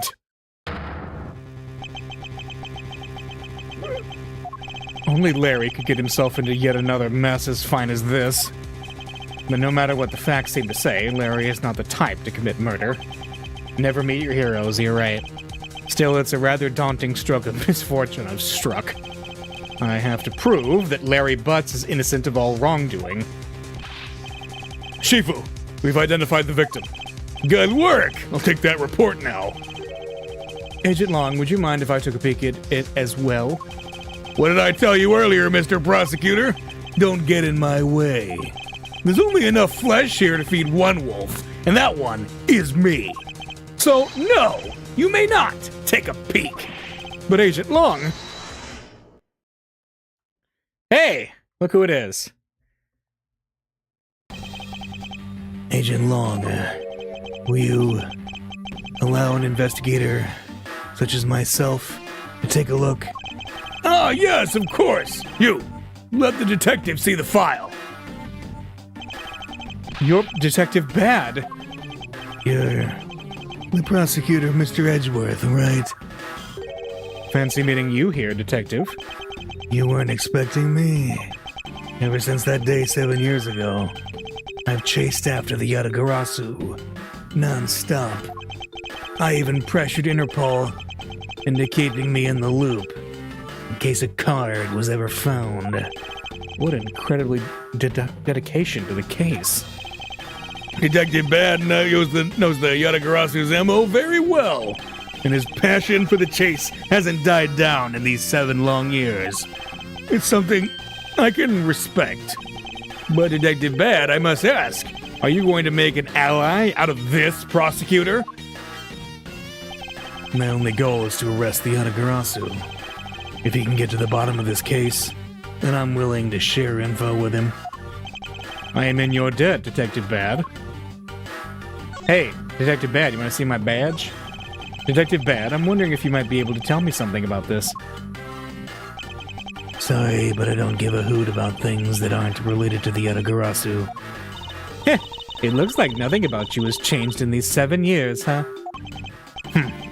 Daughter of Von Karma, you're still just a sapling of a prosecutor, so...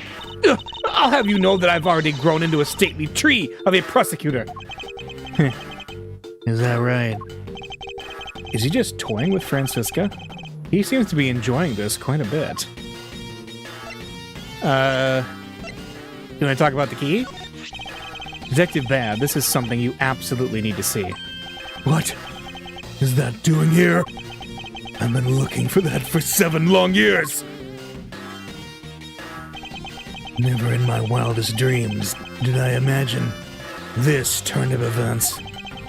Without a doubt, this means that she is involved. That you, woman. All right. What about the what else? The Alabastian knife? Maybe? Nope, he has nothing he wants to say about that. Okay. Well, initial investigation. About the murder of Damask II, would you be willing to fill me in on a few of the details? When the Yatagarasu showed up, Agent Long and I took ourselves off guard duty and put ourselves in charge of directing things at this crime scene. Taking advantage of the chaos, Damask II, he broke into this embassy. Probably to steal some treasure or another. And I suppose he lost his life when he was forced to fight someone else in this room? The suspect. Why exactly was that man placed under arrest, Detective? That samurai? He was born looking suspicious, but not for the reasons you suspect, I assure you. As you can plainly see, he is completely harmless. Well, it was just a random guess. It's not like he's actually under arrest. Tonight, here at the Alabastian Embassy, Ambassador Alba was to give a commemorative speech. And that's when the Yatagarasu showed up. But keep in mind, the Yatagarasu isn't who I'm talking about right now. Those seats, for the guests who had been called to sit in them, were empty. A no-show? Who was it that failed to take their seat? The Steel Samurai. Until the speech was to begin, each member of the entire Steel Samurai family was to wait in a separate room. However, for some weird reason, that man was spotted in a different location than his assigned room at that time. And where was he? He was on the roof with one of his legs down a chimney. That chimney leads directly into this room. Ugh. Larry Butts, you've really outdone yourself this time. What were you thinking? In any case, I believe it's high time for me to start my investigation. Begin investigation. All right. Everybody's here. Detective Bad, Agent Long, Larry. All right. Let's see. I see it says Kirkus Alba. That's his desk, I guess. This must be Ambassador Alba's desk. His notebook is open on his desk. He must have been in the middle of some important work. Sapling growth log had finally sprouted today. Funny, it doesn't look like important work to me. I guess not. Two gorgeous flowers are in full bloom here. I'm sure flowers as lovely as these must have an equally as lovely name. Miles Edgeworth, are you done staring? I should hardly think passion flowers are all that rare. Passion flowers? That's a rather unusual name. It was named by priests in the 15th century for the Passion of Christ. As they say, you learn something new every day. All right, passion flowers, huh? The passion of the... So, okay. There we go. The person is shaking hands with the Steel Samurai, and the picture is Ambassador Alba. It was taken just before the murder. The Steel Samurai must be very popular. They're even using the National Treasure as backdrop. I just don't understand. What exactly is so great about Top Knot there? Clearly there's a depth to this show that a young person like you can't fathom. Speaking of young people, aren't young children the target audience of this show of costumed actors? Yeah. Hey, don't talk about it, okay? It's got a great, powerful plot. The counterpart to the Ablaze butterfly is the Alabastian flower. The butterfly and flower are both lovely things. But can we interpret this to mean that Alabast provides honey to Babal? Francisca, can't you come up with a more meaningful or profound comment? Very well then, let's hear what sort of profound comment you can come up with. Well, flowers cannot survive without the butterflies that spread their pollen, and butterflies cannot live without the nectar that flowers provide. If either one were to disappear from the equation, neither would survive. How was that, Miss Von Karma? Your explanation took so long that I nearly fell asleep. Well, let's continue the investigation. Francisco, why can't you just admit I had something there? It's very petty, but I like it. What about this? There are some weapons on display on this wall. A crossbow, and under that, a set of knives bearing a flower motif. They must be the counterparts of the Babalese knives. Which means that the blades inside these scabbards should match the blade that was used to kill Mr. Cochin. I won't rest until I've inspected every suspicious-looking nook and cranny. Hey, look, it's a tree man. What is that plant supposed to be? Francisca, can't you see that it's supposed to be a likeness of Ambassador Alba? Miles Edgeworth, as a subordinate, you have a lot of nerve telling me what to think. I look forward to your salary assessment next month. You are deluding yourself if you think you have any control over that.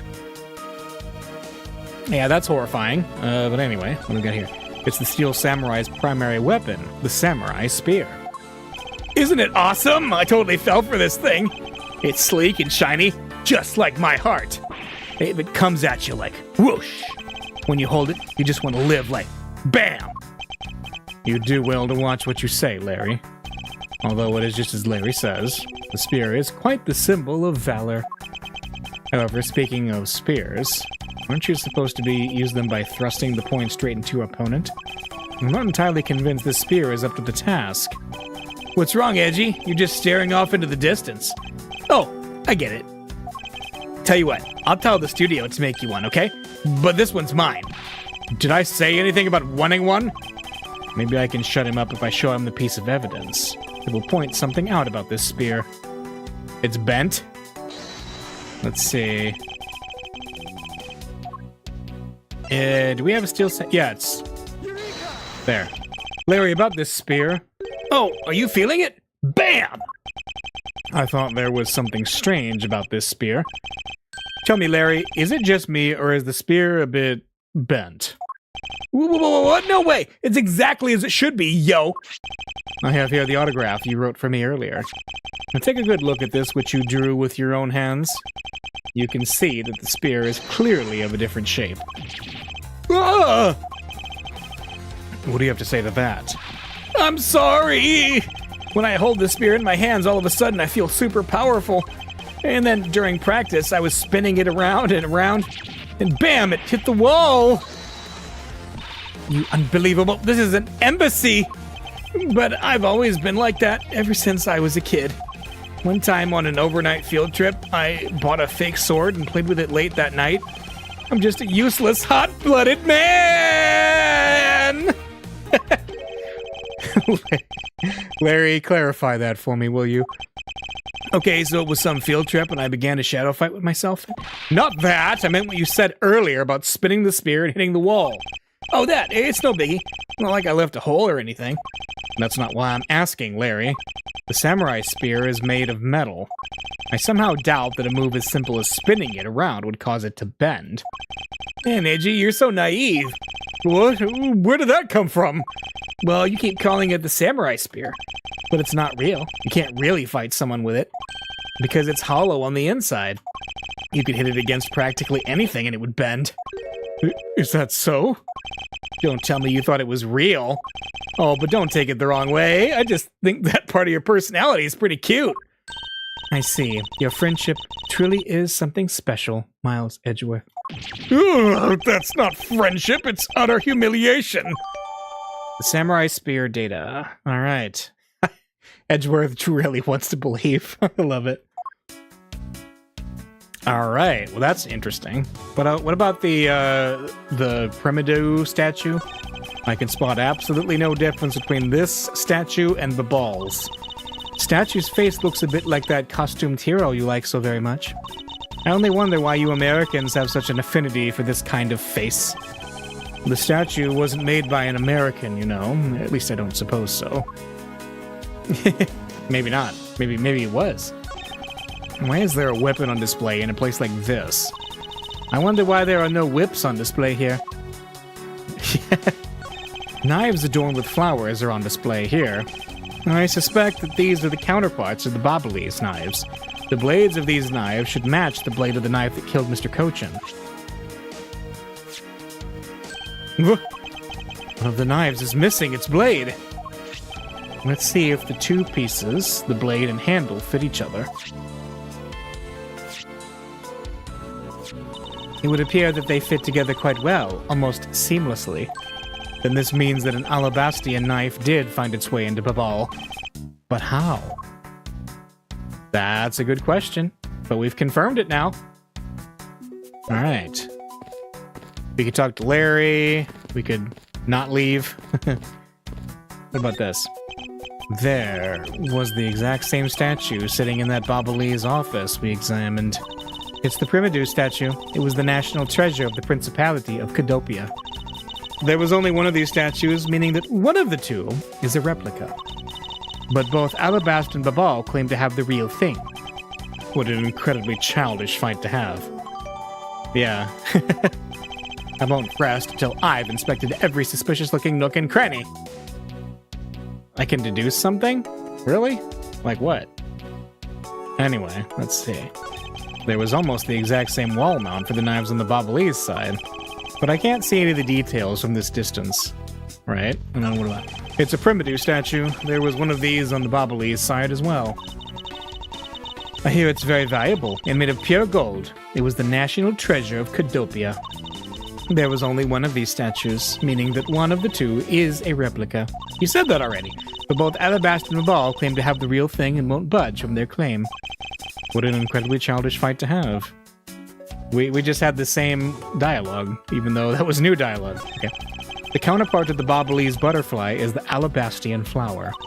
The butterfly and flower, they're both lovely things. But can we interpret this to mean that Alabast provides honey to Babal? Oh, this is the same dialogue. Interesting. Let's hear what's... Yeah, because he's going to do the profound statement about flowers and all that kind of stuff. I'm thinking the deduce is the statue. I'm wondering if there's some slight differences between the statue in the Alabast versus the Babal. Let's see. Is this spot somehow connected to any of the evidence that I hold? Let's see. Alright, so he's holding the sword. He's got the steel samurai helmet, and he's got that, like, flower on his chest. What about... Alright, holding the sword, the helmet. I don't see anything yet that suggests that this is... There's a contradiction, right? Alabast statue and the Babal's statue. Okay. I think we'll have to wait on that one. So for now, let's look at the dead body. So this is the victim, Damask II. What is with his gaudy outfit? You don't know about Mask Damask? A few months ago, this thief caused a lot of havoc on the populace. So this thief is separate from the Yatagarasu? I thought they were for a while, because their MO and targets were different. Damask likes high-value trinkets and jewels, and being gaudy is his signature. Gumshoe was in charge of that investigation, so he'd know more about Damask. That's alright. Well, I'd probably hear tales of his failure anyway. You haven't changed a bit, I see. In any case, let's get started here, shall we? I won't rest until I've inspected every suspicious-looking N and C, which stands for Nook and Cranny. Okay, so yeah, this is, like, I was right. This does take place shortly after the Trials and Tribulations ends. Alright, so why does he has a map? And there was a sword that he appears to have been killed with.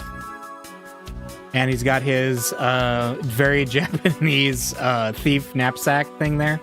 But let's start by looking at him. There is not a single shred of fashion sense in Damask's costume. Well, at least I can appreciate the great effort he must have put into making it. You two don't know? You can buy this costume almost anywhere now. It's being sold? Since when? Since around New Year's. The streets are practically flooded with them. Turns out Damask is a lot more popular than I thought he'd be. I can't believe that foolish fool would dress in fool's clothing to act foolishly. We got your point about 3 foolishes back, Francisca. No, I got her point about, like, 500 foolishes ago. Several games ago. Okay. Let's look. What is he holding? It looks like a piece of paper from a notepad. It would appear that directions on how to reach this room were written by hand. There is something written on the back as well. I'd like you to steal the Primitive statue in this room. What is that supposed to mean? Who writes a note to themselves like that? If I had to guess from the text, I would say that this is actually a request from someone about what to steal. Just who is the person that requested the theft of the Primitive statue? Good question. Alright, yeah, we already talked about the fashion sense of Mask Damask II. I thought that Damask had quit the business. This guy, he's just a copycat using the name. A phony successor. He's just another petty thief. His real identity is an out-of-work guy. by the name of Kashi Nu. He's 29 and wanted on larceny charges. From his clothes and what he was carrying, we determined this guy is the real Damask II. The cause of death appears to be the loss of blood from the back of his head. It seems that he was struck with something very hard. In other words, he was bludgeoned to death. Okay. So this is the murder weapon in this case. There's blood on the blade. It's a rather sweeping sword, isn't it?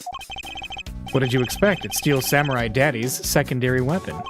I only call it his secondary because although he uses his sword in most of his battles, it's his trusty samurai spear that he turns to in a real fight. You sure know quite a bit about the Steel Samurai. That's only because I saw the stage show earlier. The owner of this sword is the Steel Samurai. Or in other words, Larry. I should probably ask him about it, as detrimental as it is to proving him innocent. Alright, the samurai sword. Cool. And then this. I suppose this was the wrapping cloth Damask II used to carry his stolen goods. But there's nothing wrapped in it now. I guess he never did manage to get his hands on whatever it was he was out to steal. I guess not. Alright, so we got that figured out. And we already talked to him. We haven't talked to Long yet. And we haven't really talked to Larry yet. So let's talk to Long. You did some investigating over in the Ablaze embassy too, right? I did. Is there a problem? Lang Ji says a wolf who aims to hunt for 2 rabbits at once. I believe the idiom you require is, he who runs after 2 hares will catch neither. A real wolf can catch both. I see. So what are you trying to say, seeing as how I am currently handling 2 cases? Suit yourself, but don't say I didn't warn you. Okay, and what about this guy? No matter how hard you try, you'll never be a necessity in our Shifu's investigation. Is that a fact? But no matter how good he is, he's bound to overlook something. If you insult our Shifu, then prepare to be punished. Oh, and how exactly would you punish us? Every investigator under Shifu's command will work to disrupt your investigation. Vindictive much? Okay. Oh, then this is the flag, right? It's a fireplace, and by the looks of it, I don't think it's been used recently. Yes, I can't say that I can see anything unusual about it. Alright, so we got that. Fireplace. So I guess the last thing we have to do is talk to Larry. We don't have any logic pieces yet. There are decorative plants here as well. This room is overflowing with nature. Humans used to live in the grandeur of nature once, long ago. I believe I'm not mistaken in thinking that these people truly loved nature. This coming from a man who loves shows featuring costumed actors. Ugh. She just had to go there again, didn't she? Stop making fun of my show. There was a grandfather clock just like this one earlier in the Ablaze embassy. You know, symmetry is a fine thing, but their interior design really suffers for it. Really? I think this clock actually fits the decor of this room quite well. I suppose the wood does suit the all-natural atmosphere of this room.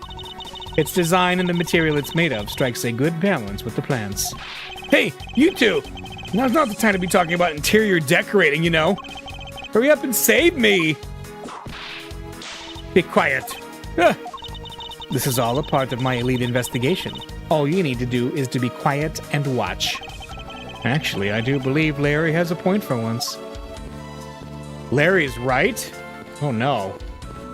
Well, let's talk to Larry. Larry, there are a few things I need to ask you about. Hey, how about that? I got a few things I gotta ask you, too. What is it? It's like, both you and him. How is it the 2 of you always manage to have some cute or hot girl by your side? And Franzi, what about that promise you made to me? Promise? What promise? The one where you said you would model for my next book, Franzi's Whippity Whip Trip, which we know canonically actually did get made. Yo! I made no such promise! Ever since grade school, we've had a certain saying about Larry. When something smells, it's usually the butts. One needs to look no further than this man to find the king of troublemakers. All right, prosecutor's badge. Larry, I wonder if you might know what this is. Nope, not a clue. You didn't even look at it. Nah, that's because the only thing I can see right now is the form of my lovely Franzi. Oh, in that case, allow me to help you sear my form into you for all eternity. Whippity, whip, trip! You seem too happy about that. Now this is a trip I'm willing to endorse, especially if we can get some peace here. Alright, let's talk about the samurai sword. Hey, that's an official steel samurai weapon. Huh? What? You want me to do it? Oh, you have no idea how many fans ask that of me. What are you prattling on about now? Steel samurai sushi slash! How was that? I bet it sent shivers up your spine. Ugh, I let myself get caught up in being a spectator. How could I have failed myself? Edgeworth thought that was cool. Steel samurai. As I recall, aren't you calling yourself Laurice Dunim now? Hey, that's not spelled right. It's D-E-A-X, right? That's Donim. Oh, there we go. Laurice Donim. Get that straight in your head, Edgy. Ow, ow, ow, ow, ow, ow. I was wrong, too. Now I remember. You're that rude, pale imitation of a real artist. No, no, no, no. You got it all wrong. I gave up on that whole Laurice business. Besides, when Bangelina left... They're just making names up now. When Bangelina left me in my heart in pieces, that's when Mindy walked into my life. She's been so good to me that I wanted to help her in some way. And I figured I could through this Steel Samurai outfit. Hey, Larry is just like in love with one woman at a time and he's getting his heart broken and stuff. That's is this our Larry? Or the Larry that we first met and loved? Your inane blathering makes less and less sense each time we meet. I believe he's saying that he picked up this part-time job as the Steel Samurai so that he may attempt to capture the heart of the actress who plays the Pink Princess. You got it! I knew you knew what I meant, Edgy. Not really. It's not so much as I understood, but a simple deduction based on your usual modus operandi, Larry. Time of the murder. Larry, I'd like you to confess right now to everything you did tonight. Confess? Hey, don't tell me you suspect me too! Nonsense. I don't believe you have the mental acuity needed to plan and execute a murder. However, we are talking about you here, so I find it hard to believe that nothing happened. Vast experience has taught me that you are always at the center of some insane event. Edgy, how can you be so mean, stabbing me with your words like that? Unfortunately, I don't have the time to search out a key to unlock your heart this time. So, I suggest that you cooperate and tell me what you know. Okay, I get it. Just stop Franzi from whipping me from behind. So, I guess you know what I did, right, Edgy? I can't even begin to imagine. However, I imagine that whatever you were up to was probably beyond my imagination. So you will tell me what exactly you did, Larry. Nope, not yet, Edgy. It'll take more than that to loosen my lips. A lot more! Confess. Now. Oh, okay, well, I was up on the roof. And why exactly were you up there? Oh, you know, that wintry custom and the legendary hero. Legendary hero? Santa Claus! Santa Claus? I wanted to do the thing he does, so I climbed up to one of the chimneys. But when I got there, there was smoke pouring out of the chimney. Really? In the fireplace they just said wasn't used much. And, well, I couldn't go down the chimney with smoke coming up, right? So I gave up. Larry, you do realize that Santa Claus does not exist, right? Of course I know. I did graduate from junior high, you know. Then you should also understand this. If Santa was real, he would be the biggest unlawful trespasser in history.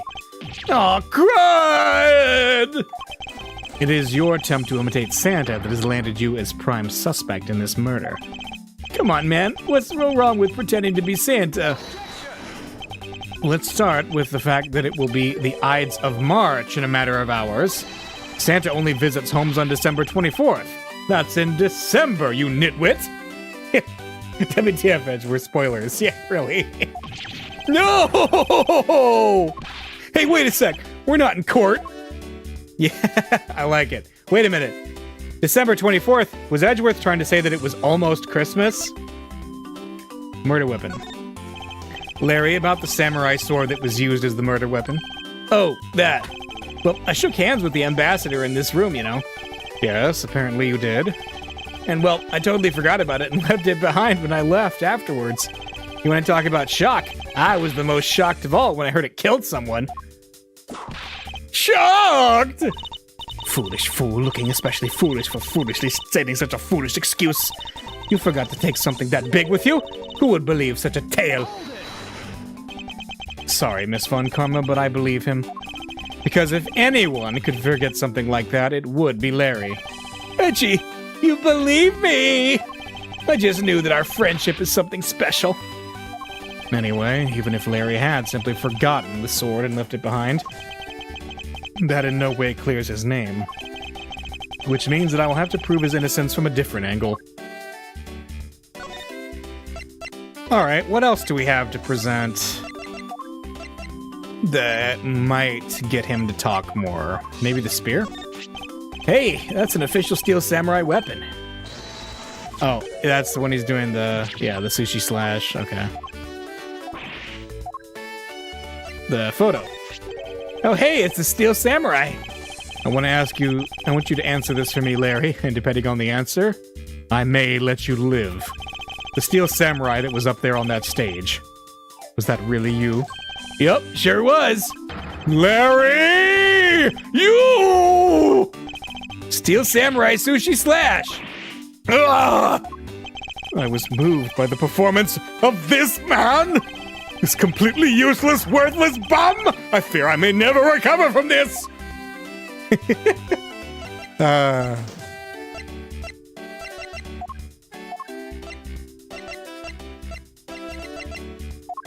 Got all excited about the steel samurai. Ethiopian paper. Let's see. All right. Do we have any logic besides the one piece that we've collected? Smoke from the chimney. Well, can we look at the fireplace again? The fireplace hasn't been used recently. I mean, that in itself is a contradiction, right? Okay, the other thing we can deduce is the statue. So we've talked to Larry, we've done that, we've done that, we've done that, we've done that. Let's talk to Francisca and maybe get some ideas. Yes? The investigation. I've only just arrived in this room myself, which is why we need to investigate some more. Yes, I agree. My priority should be on understanding what the current situation is. Of course, I was planning to do that from the very beginning. In that case, hurry up and start the investigation already. I will, so let's get started. In order to find out the truth behind what happened here, I should start by gathering as much information as I can. Talk about the Primidu statue. It's a statue of the founder of Cadopia, Primidu. Because it's the national treasure, I've heard that only a few are allowed access to it. That's exactly right. Even we're not allowed to touch it. Not without the ambassador's permission, anyway. If we lay even a single finger on it, bam! It's instant jail time. Understood. So it's that precious of a national treasure that a single touch could lead to arrest. And yet I sense that there is something off about the statue. What is the source of this unease I feel? Well, good question. Let's look at it again. Huh. Let's see. I mean, is this spot... It looks pretty similar to this one. This one's a little bit more banged up. Probably because of the fire.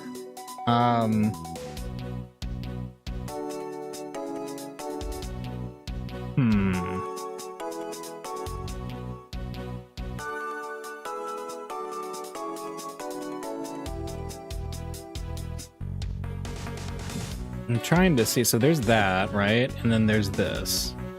So the Babal statue, and then the... Let's see.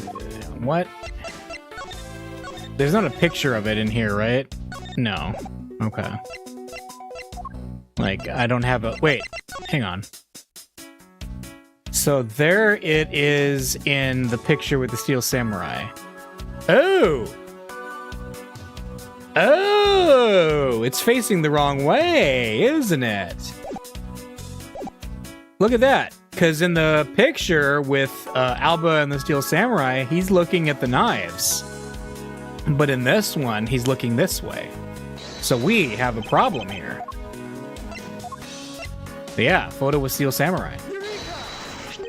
Look at this photo and tell me what you find odd about this scene, Miss Von Karma. The apparent joy on the ambassador's face as he shakes that top-knot's hand. That's not it. I was trying to point out that the statue in the photo was facing a different way. You're right! This statue is a national treasure. As such, only an ambassador or a secretariat-level person is allowed to handle it. The fact that the statue is facing one way in this photo, and now it's facing a different direction in this preserved crime scene, is proof that someone touched this statue around the time of the crime. I guess that about wraps up my investigation. That's... Yo, Pink Princess, how you feeling? Still feeling ill? Okay. And yet another strange character comes out of the woodwork. And so the Pink Princess also comes to pay the Alabastian Embassy a visit. I believe I needed to speak with her as well. Let's talk. Miss Pink Princess, I have a few questions I'd like to ask you. Miss Pink Princess, if you would please answer. Oh no! Me! This must be what they call fate. How could this happen 2 days in a row? What the? Aren't you Miss Oldbag? Why are you so surprised? Ha, so you're the one that got to play the Steel Samurai. It's too bad I didn't realize that until now. You are acquaintances with Larry?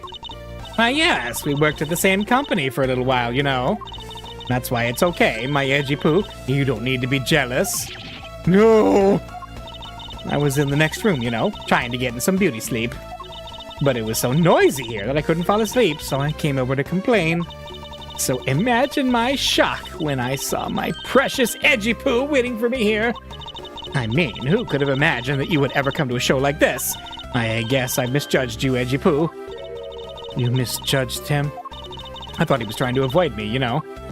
That was no misjudgment on your part. That's precisely what I was trying to do. But it looks like the winds have shifted and he's now willing to be chased after. I'm simply overwhelmed. Don't you worry, edgy poo. I chase you forever to the ends of the earth. Isn't that just peachy? This is one of those rare times when Francisca and I actually see eye to eye. Alright, you want to look at my badge again? What's this, a present for me? No, obviously, I can't simply give you a piece of evidence. Ha, I see. You're just embarrassed to give it to me in front of all these people.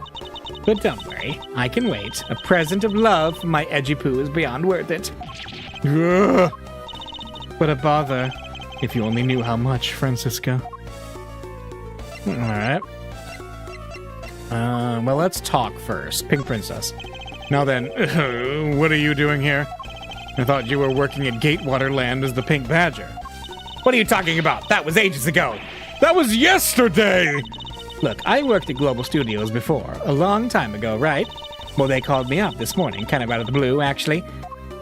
They called you? Apparently, the girl who plays the Pink Princess collapsed from a bad cold. It happened so suddenly, so they called me in to be her last-minute replacement. Do they not have enough people on staff at that studio? I really couldn't say no, so here I am, playing the role of the heroine. Instead of that Mindy girl, I mean. But the poor girl, I feel bad for her. Because they let me stand in for her. She's gonna have a terrible time when she returns. I'm not exactly great at reading that strange thing, but it kind of, so I tripped all over the place. I threw that ragdoll into the shirk and hit the Steel Samurai. The audience was in about God, because I tell you, they're really just a bunch of simpletons. You're a rather lively old lady. So basically, you received the stand-in request this morning, correct? You got it. If you need to see it, I've got it right here. Look. It appears that she is telling the truth. All right, the stand-in request. I tell you, my fine acting moved the entire audience to tears. Yes, tears of laughter, as I recall. But being famous has its problems too, you know? Here, take a look at this. It's a letter from a stalker. I was just taking my break when I found this stuck under the door to my room. Mindy? It looks like it says Wendy, but it absolutely is Windy. I'll be descending on you from above tonight, your loving night. So this is something Larry did because of the Santa thing. He wasn't doing a Santa thing. He was trying to sneak into her room. Okay. I was just taking my break when I found this stuck under the door to my room. Honestly, you really have to watch out for these kinds of things. Look at what it says. Wendy, I'll be descending on you from above tonight, your loving night. Huh, how absolutely revolting. I mean, you'd think he could get my name right. There's no accent in my name. Wait, this horrible handwriting, where have I seen this before? But now that you're here, Edgy-Poo, I feel 100% safe. Where do I factor into this? You'd bust that evil stalker man for my sake, wouldn't you, Edgy-Poo? Well, if you allow me the liberty to handle this in my own way, I'll gladly dispatch a detective to your house later. Oh, come on, Edgy-Poo, stop being so dismissive and playing hard to get. All right, letter from a stalker. Cool. Time of the murder. What were you doing at the time of the crime? What crime? What? After the show was over, I've had nothing but free time on my hands. So I used the fireplace in the room next door to keep my bad hip warm. Ah, I see. Well, a murder occurred in the room right next to yours. Is that right? Oh, Edgy-Poo, I'm so scared. Hold me! Caress me! If you could please not cling on to my personage. In any case, I take it then that you failed to show up at Ambassador Alba's speech? Oh, that. No, I didn't go. I mean, I may have the heart of a young, tender maiden, but my body just refuses to cooperate at times. As soon as the show ended, my hip started acting up and got stiff. I couldn't move at all. Can you provide proof of your condition? Oh, you just go on ahead and ask the doctors in the infirmary. They're the ones who carried me from the theater all the way to the embassy. I have to admit, the thought of her not being able to leave that room is rather pleasant. Prosecutor Von Karma, I brought the police dog as you requested, sir. Hey, it's Missile. Good work. You may leave now, officer. This dog. I requested the assistance of a dog in our search for the other Garasu. Looks like you guys have some pretty bright dogs in this country, too. Hey, you're a real cutie, aren't you? Yeah, that's a good boy. That's the police dog Gumshoe's been taking care of. I think its name is Missile. What a fitting name for a police dog that dashes out in front and attacks. That action alone isn't exactly what's going to solve the case for us, you know? Now, Missile, I want you to find some clues. Go!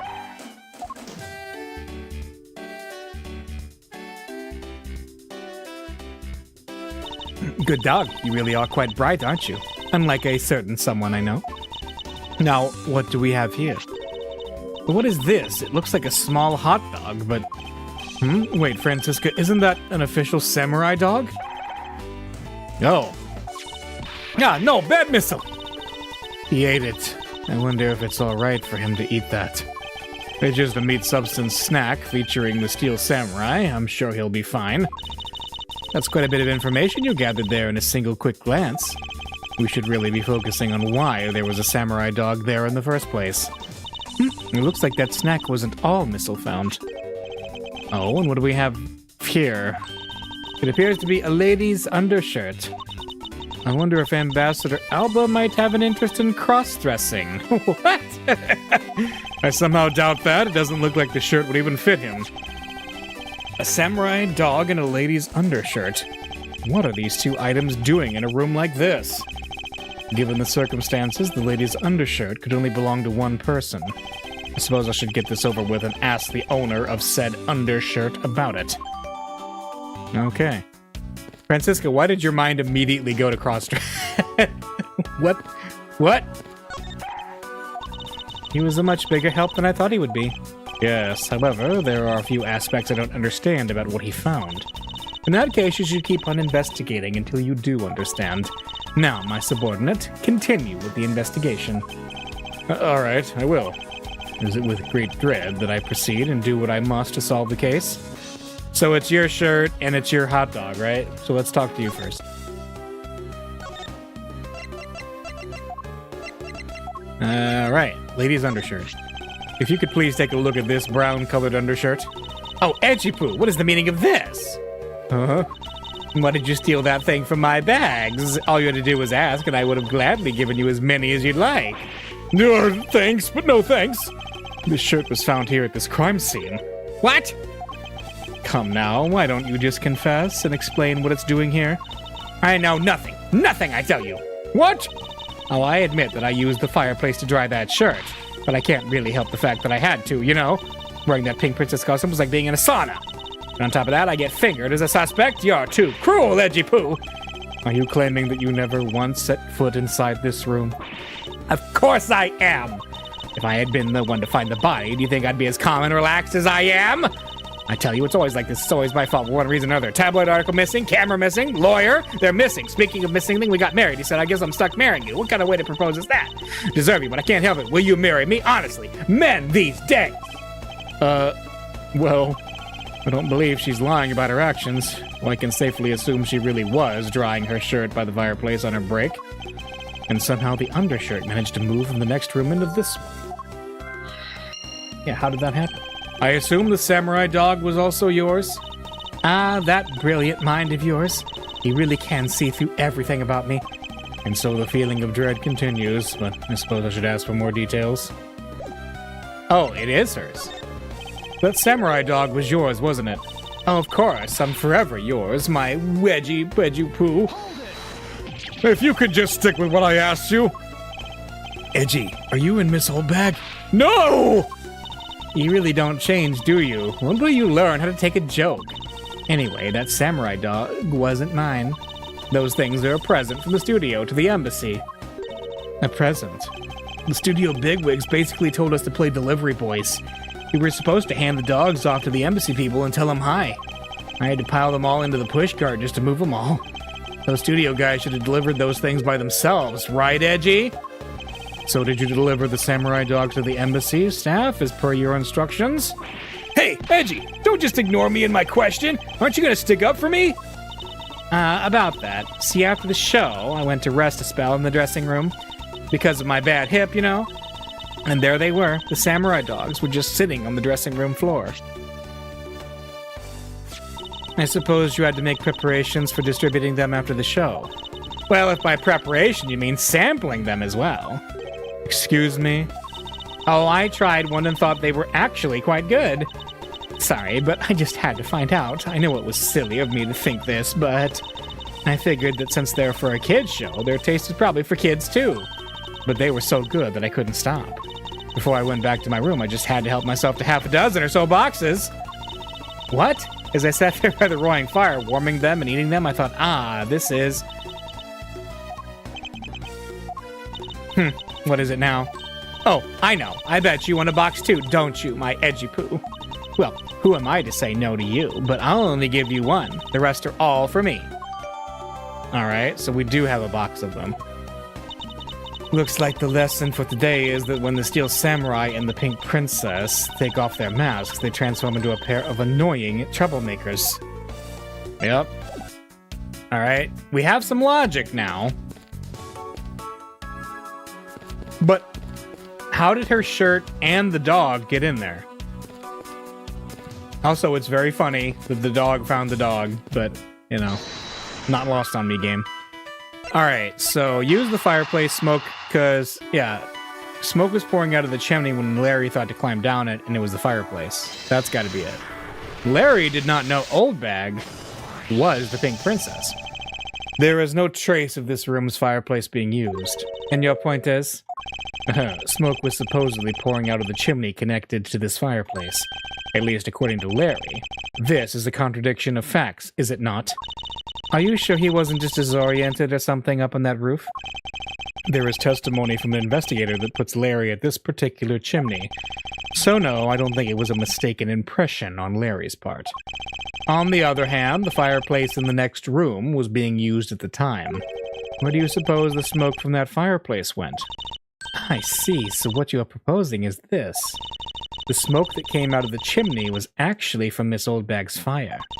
So basically the fireplaces of neighboring rooms share one chimney. Is that what you're implying? Ah, okay. And they all share the same chimney. Precisely. Undershirt was found in the out, but how did it get here? Is it because of the shared chimney that the undershirt ended up there? Yeah, okay. The lady's undershirt that Missile found. Ugh! Why are you getting all excited over holding onto a lady's undergarment? Miss Mouse Edgeworth, you uncouth sea slug!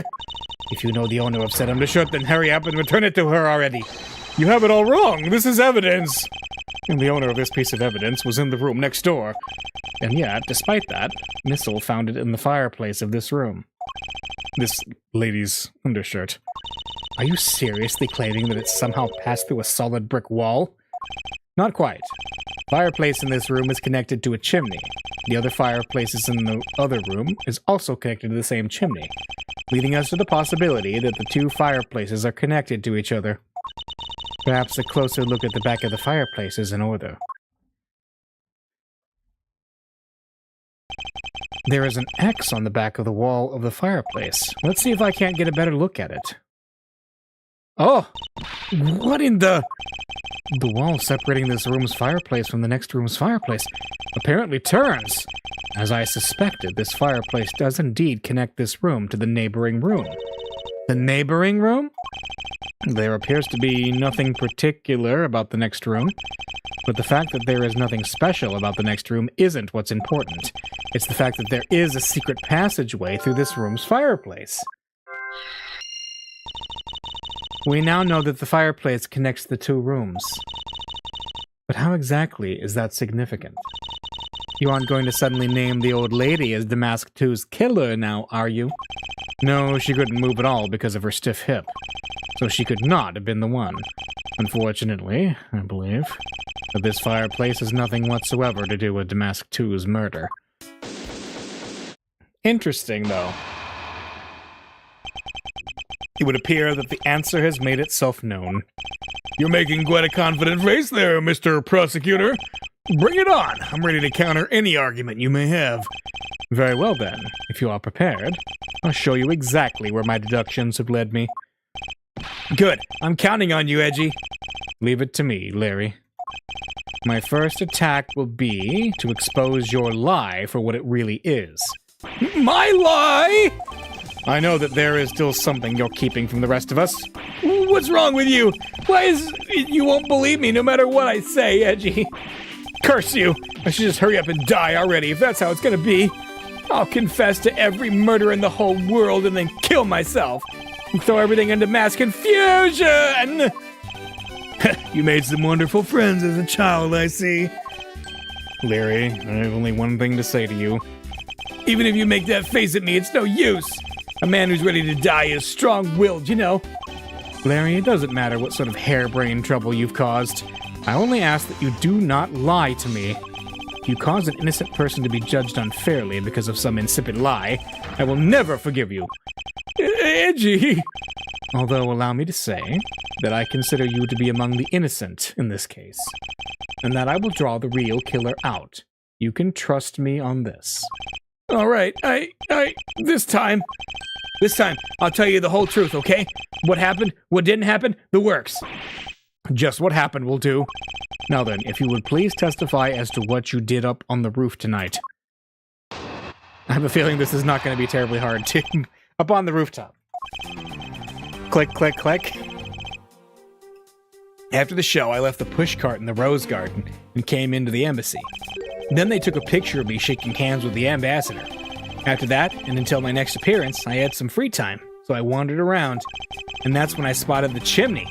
A chimney like that is a rare thing, you know. So then I wanted to play Santa, and decided to give it a try. Play Santa, huh? Larry, I thought I just finished telling you not to lie anymore. But it's kinda ultra embarrassing. And what exactly is so ultra embarrassing that you can't tell me? Edgy, man, I just said it was embarrassing, so of course I can't just blurt it out. So you're just gonna have to reason it out of me. As your superior, I command you to hurry up and expose this man's lie. I have every intention to, for I'm not about to let us waste time on such a trifling matter.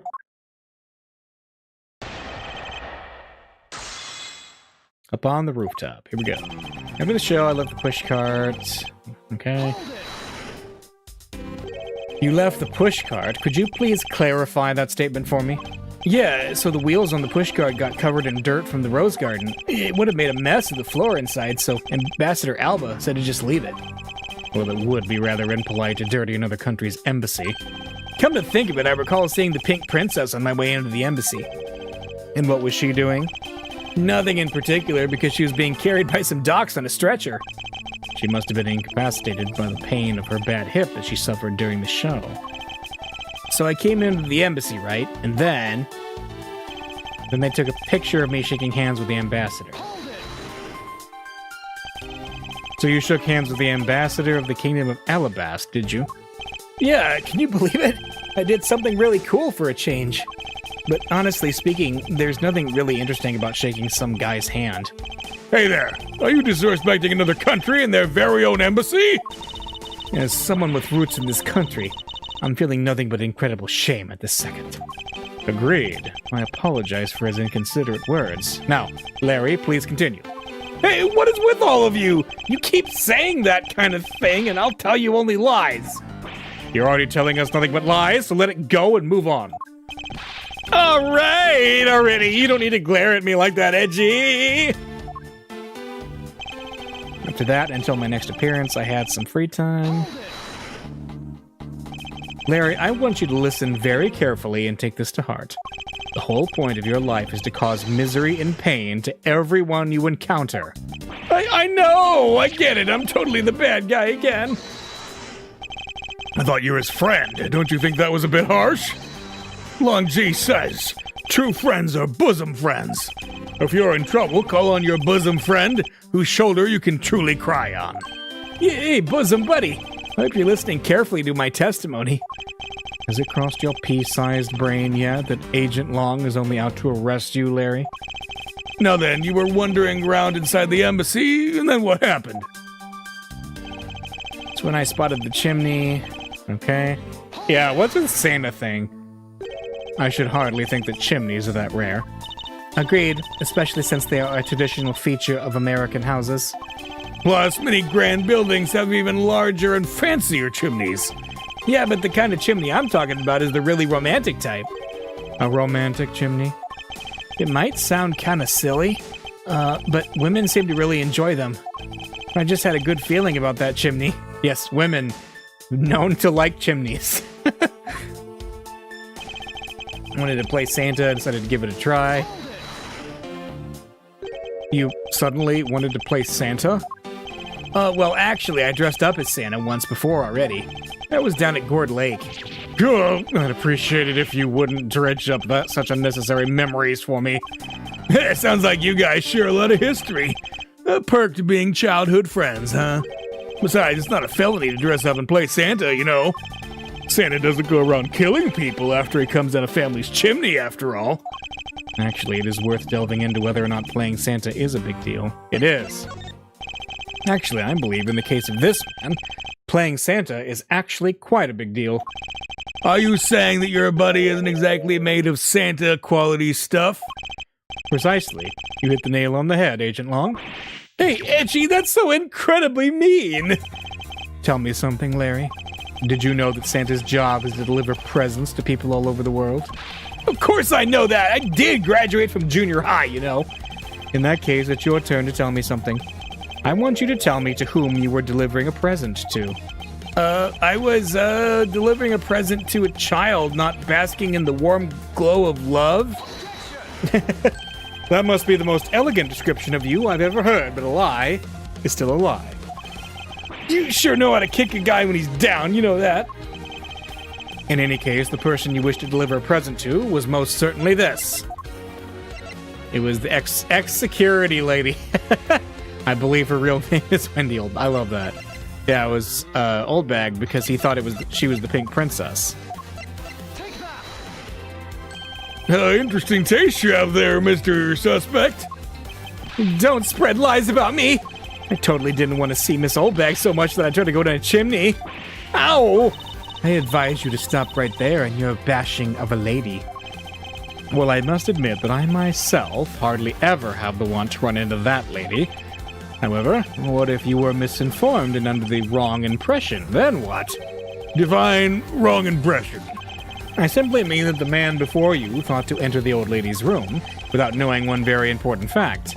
And that fact is best summed up with this. The, sick note, right? Stand-in request. This is something the old lady received from her employer for the night. The girl who normally plays the Pink Princess, Mindy, was it again? It seems that this man is quite taken with that actress. But that's not true, Edgy. She's the one with the hots for me. I just know it. I can feel her sexy beam piercing my heart when she's watching me. Sexy beam, I tell you! You filthy, despicable, inconsiderate, fickle, idiotic, cowardly apparition of a man. You haven't matured at all since we last met. Hey, Mr. Prosecutor. Yes?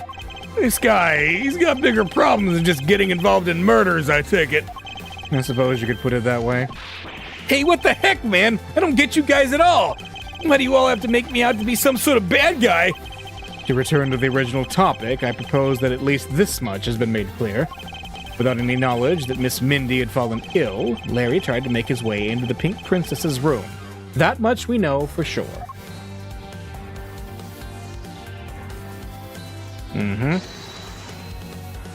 Hey, Edgy, looks like I've got the hang of this court thing now. But we're not in court at the moment. Shut up! I see what's going on here, and it looks just like what you do in court. Larry, you're not wrong.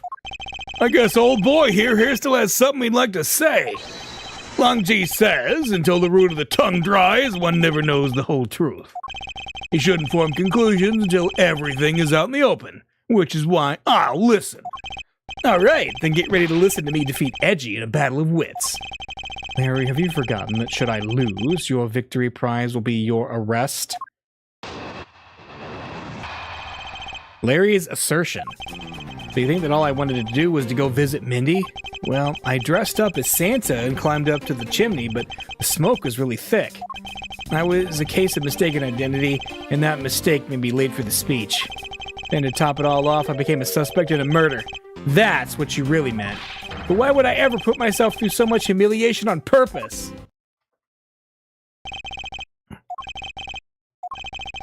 Hey, someone say something! Larry, are you seriously trying to submit this, not as a confession, but as testimony? So what if I am? Is there something wrong with that? My claim is a claim claiming my claim. Do you have a problem with that? So it was you. You're my stalker. But I should warn you, it doesn't matter what kind of flattery you throw at me. I'm the devoted type of woman who's wholly focused on one man and one man only, and as long as Edgy Poo is alive, I can't just drop in to be unfamiliar. Oh no, I can't, although I was tempted to be with by that wolf man. My love for my Edgy Poo, which I passed completely true to my beloved Edgy Poo. Ah, I'm so inspired! You're such an inconsiderate, cowardly, idiotic, and all-around completely worthless man! I thought I heard something ominous just now, but perhaps it was just my imagination. I believe there is nothing further for me to prove at this point. What do you mean? Of course you've still got something to prove. You still have to show some proof that I was trying to meet up with Mindy. Proof, you say? Remember, Edgy, everything is evidence in court, right? You mean evidence is everything in court, Larry? But I understand your point. Yeah, see? I'm totally a pro at this now. I'm telling you, Larry Butts, Ace Attorney, needs to happen. Very well, if you wish to see the evidence, then let me show you the last piece of evidence you'll ever wish to see. Larry's assertion. Alright. Do you think that all I wanted to do was go visit Mindy? I mean, do I just present his letter here? This one? Yes? Okay. Larry, don't even think about denying that you have knowledge of this letter. Hey, why are you showing that thing to me? Wendy, I'll be descending on you from above tonight, your loving knight. Well, isn't that just romantic? But you weren't able to descend on her from above, were you, Mr. Loving Knight? Oh! I have no idea what you're talking about. I don't remember a thing. You can pretend to be ignorant all you'd like, but it's written right here. This letter proves that you were not out to meet the old lady, but rather that you were attempting to pay Miss Mindy a visit. What part of this letter shows that the person Larry had intended to meet was Mindy? It's clearly Mindy, not Wendy. Larry, I suggest you take up penmanship lessons. That is, if you never wish to experience this level of embarrassment ever again. What the heck? What are you talking about? Speak English. You wrote Mindy so sloppily that it became windy to the average eye. He stopped picking on me. It's so embarrassing. There, isn't that what childhood friends are for? They're the best, aren't they? For punching, but that'll have to wait until we were off the crime scene. Edgy, save me from this scary man! Sure, if you're willing to make amends, starting with your incredibly embarrassing mistake. That wasn't me. Come again. It's a fake. Someone's out to get me, so they made that fake letter. To set me up! Accept your defeat graciously. But you guys are being so mean. Penmanship analysis. What's that? No matter who, all people have certain unique features to their handwriting. Here we go. All we have to do is compare the handwriting in this letter to a sample of yours, and we'll know soon enough who it was that sent this letter. I'll never write another thing in my life! Tisk. It's no use, Mr. Loving Knight. For you've already graciously provided me with a sample of your handwriting. Yep, the Steel Samurai's autograph. This autograph and our mysterious letter. If we compare the handwriting, we'll know the answer to our questions soon enough. Confess now, Larry, to your miserable failure. I'm so sorry! I did it. It was me causing trouble again. I admit it. You hit the nail right on the head. Edgy. So he finally confesses. I saw the pink princess being carried around in a stretcher and got worried, all right? I wanted to go into Mindy's room, but the doctors wouldn't let me in. So what choice did I have? It was the chimney or bust, Edgy. Your mind jumped from the door to the chimney? What a criminally overactive imagination. Well, at least I was honest and wrote Mindy a letter and stuck it under the door. That way she wouldn't be so shocked when I came down through the chimney. Except for the fact that the letter was an utter failure at conveying said sentiment. I'm really, really sorry. Larry, you may be a shameful, good-for-nothing blight on the face of humanity. However, I always knew you weren't the killer. I told you to trust me, because at the very least, I can attest to that about you. Edgy, you're... We've lost a lot of valuable time because of you! Ow! In any case, I believe we can say that we now know exactly what happened. Mr. Larry Butts sought to climb down the chimney, not for access to the crime scene, but to enter the room of the elderly lady next door. Great job, Mr. Prosecutor. Although I still find it a bit unbelievable that the two of you are friends. But the suspicion on that guy over there isn't completely resolved yet, so don't get any funny ideas about running off, okay? Oh, hey, what? Edgy, what does the wolf man mean when he says I'm not off the hook yet? He means the murder weapon. Larry, did you forget? There are 2 layers of suspicion hanging over your head. That's exactly what I mean. We can't really rely on the words of the suspect after all.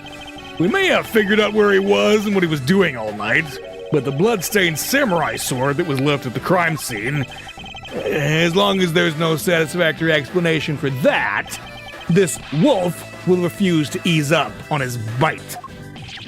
Edgy, that guy, he looks like he's seriously about to take a bite out of me. I'm well aware, and you should be as well. This upcoming battle will be crucial. Thanks to the cooperation of our lovely bumbler, I've been dealt a very nice hand and a sweet trump card. Stalking is fine as long as you tell the person first. Yeah, by the way, I want to stalk you. Okay, it's fine now. Looks like we're about to enter the final bout. Now, Mr. Prosecutor, let's see what you've got. I can easily point out the contradiction in the supposed murder weapon. But the real problem for me is figuring out what the real murder weapon is. This will be a high-stakes gamble. But this is one game I can't afford to lose. I think I'm actually going to stop here because we're at time when I usually stop for the night. So we will continue this next time. And we will get Mr. Shilong Long owned with facts and logic, as we like to do. So thanks for coming out, and we'll see you next time.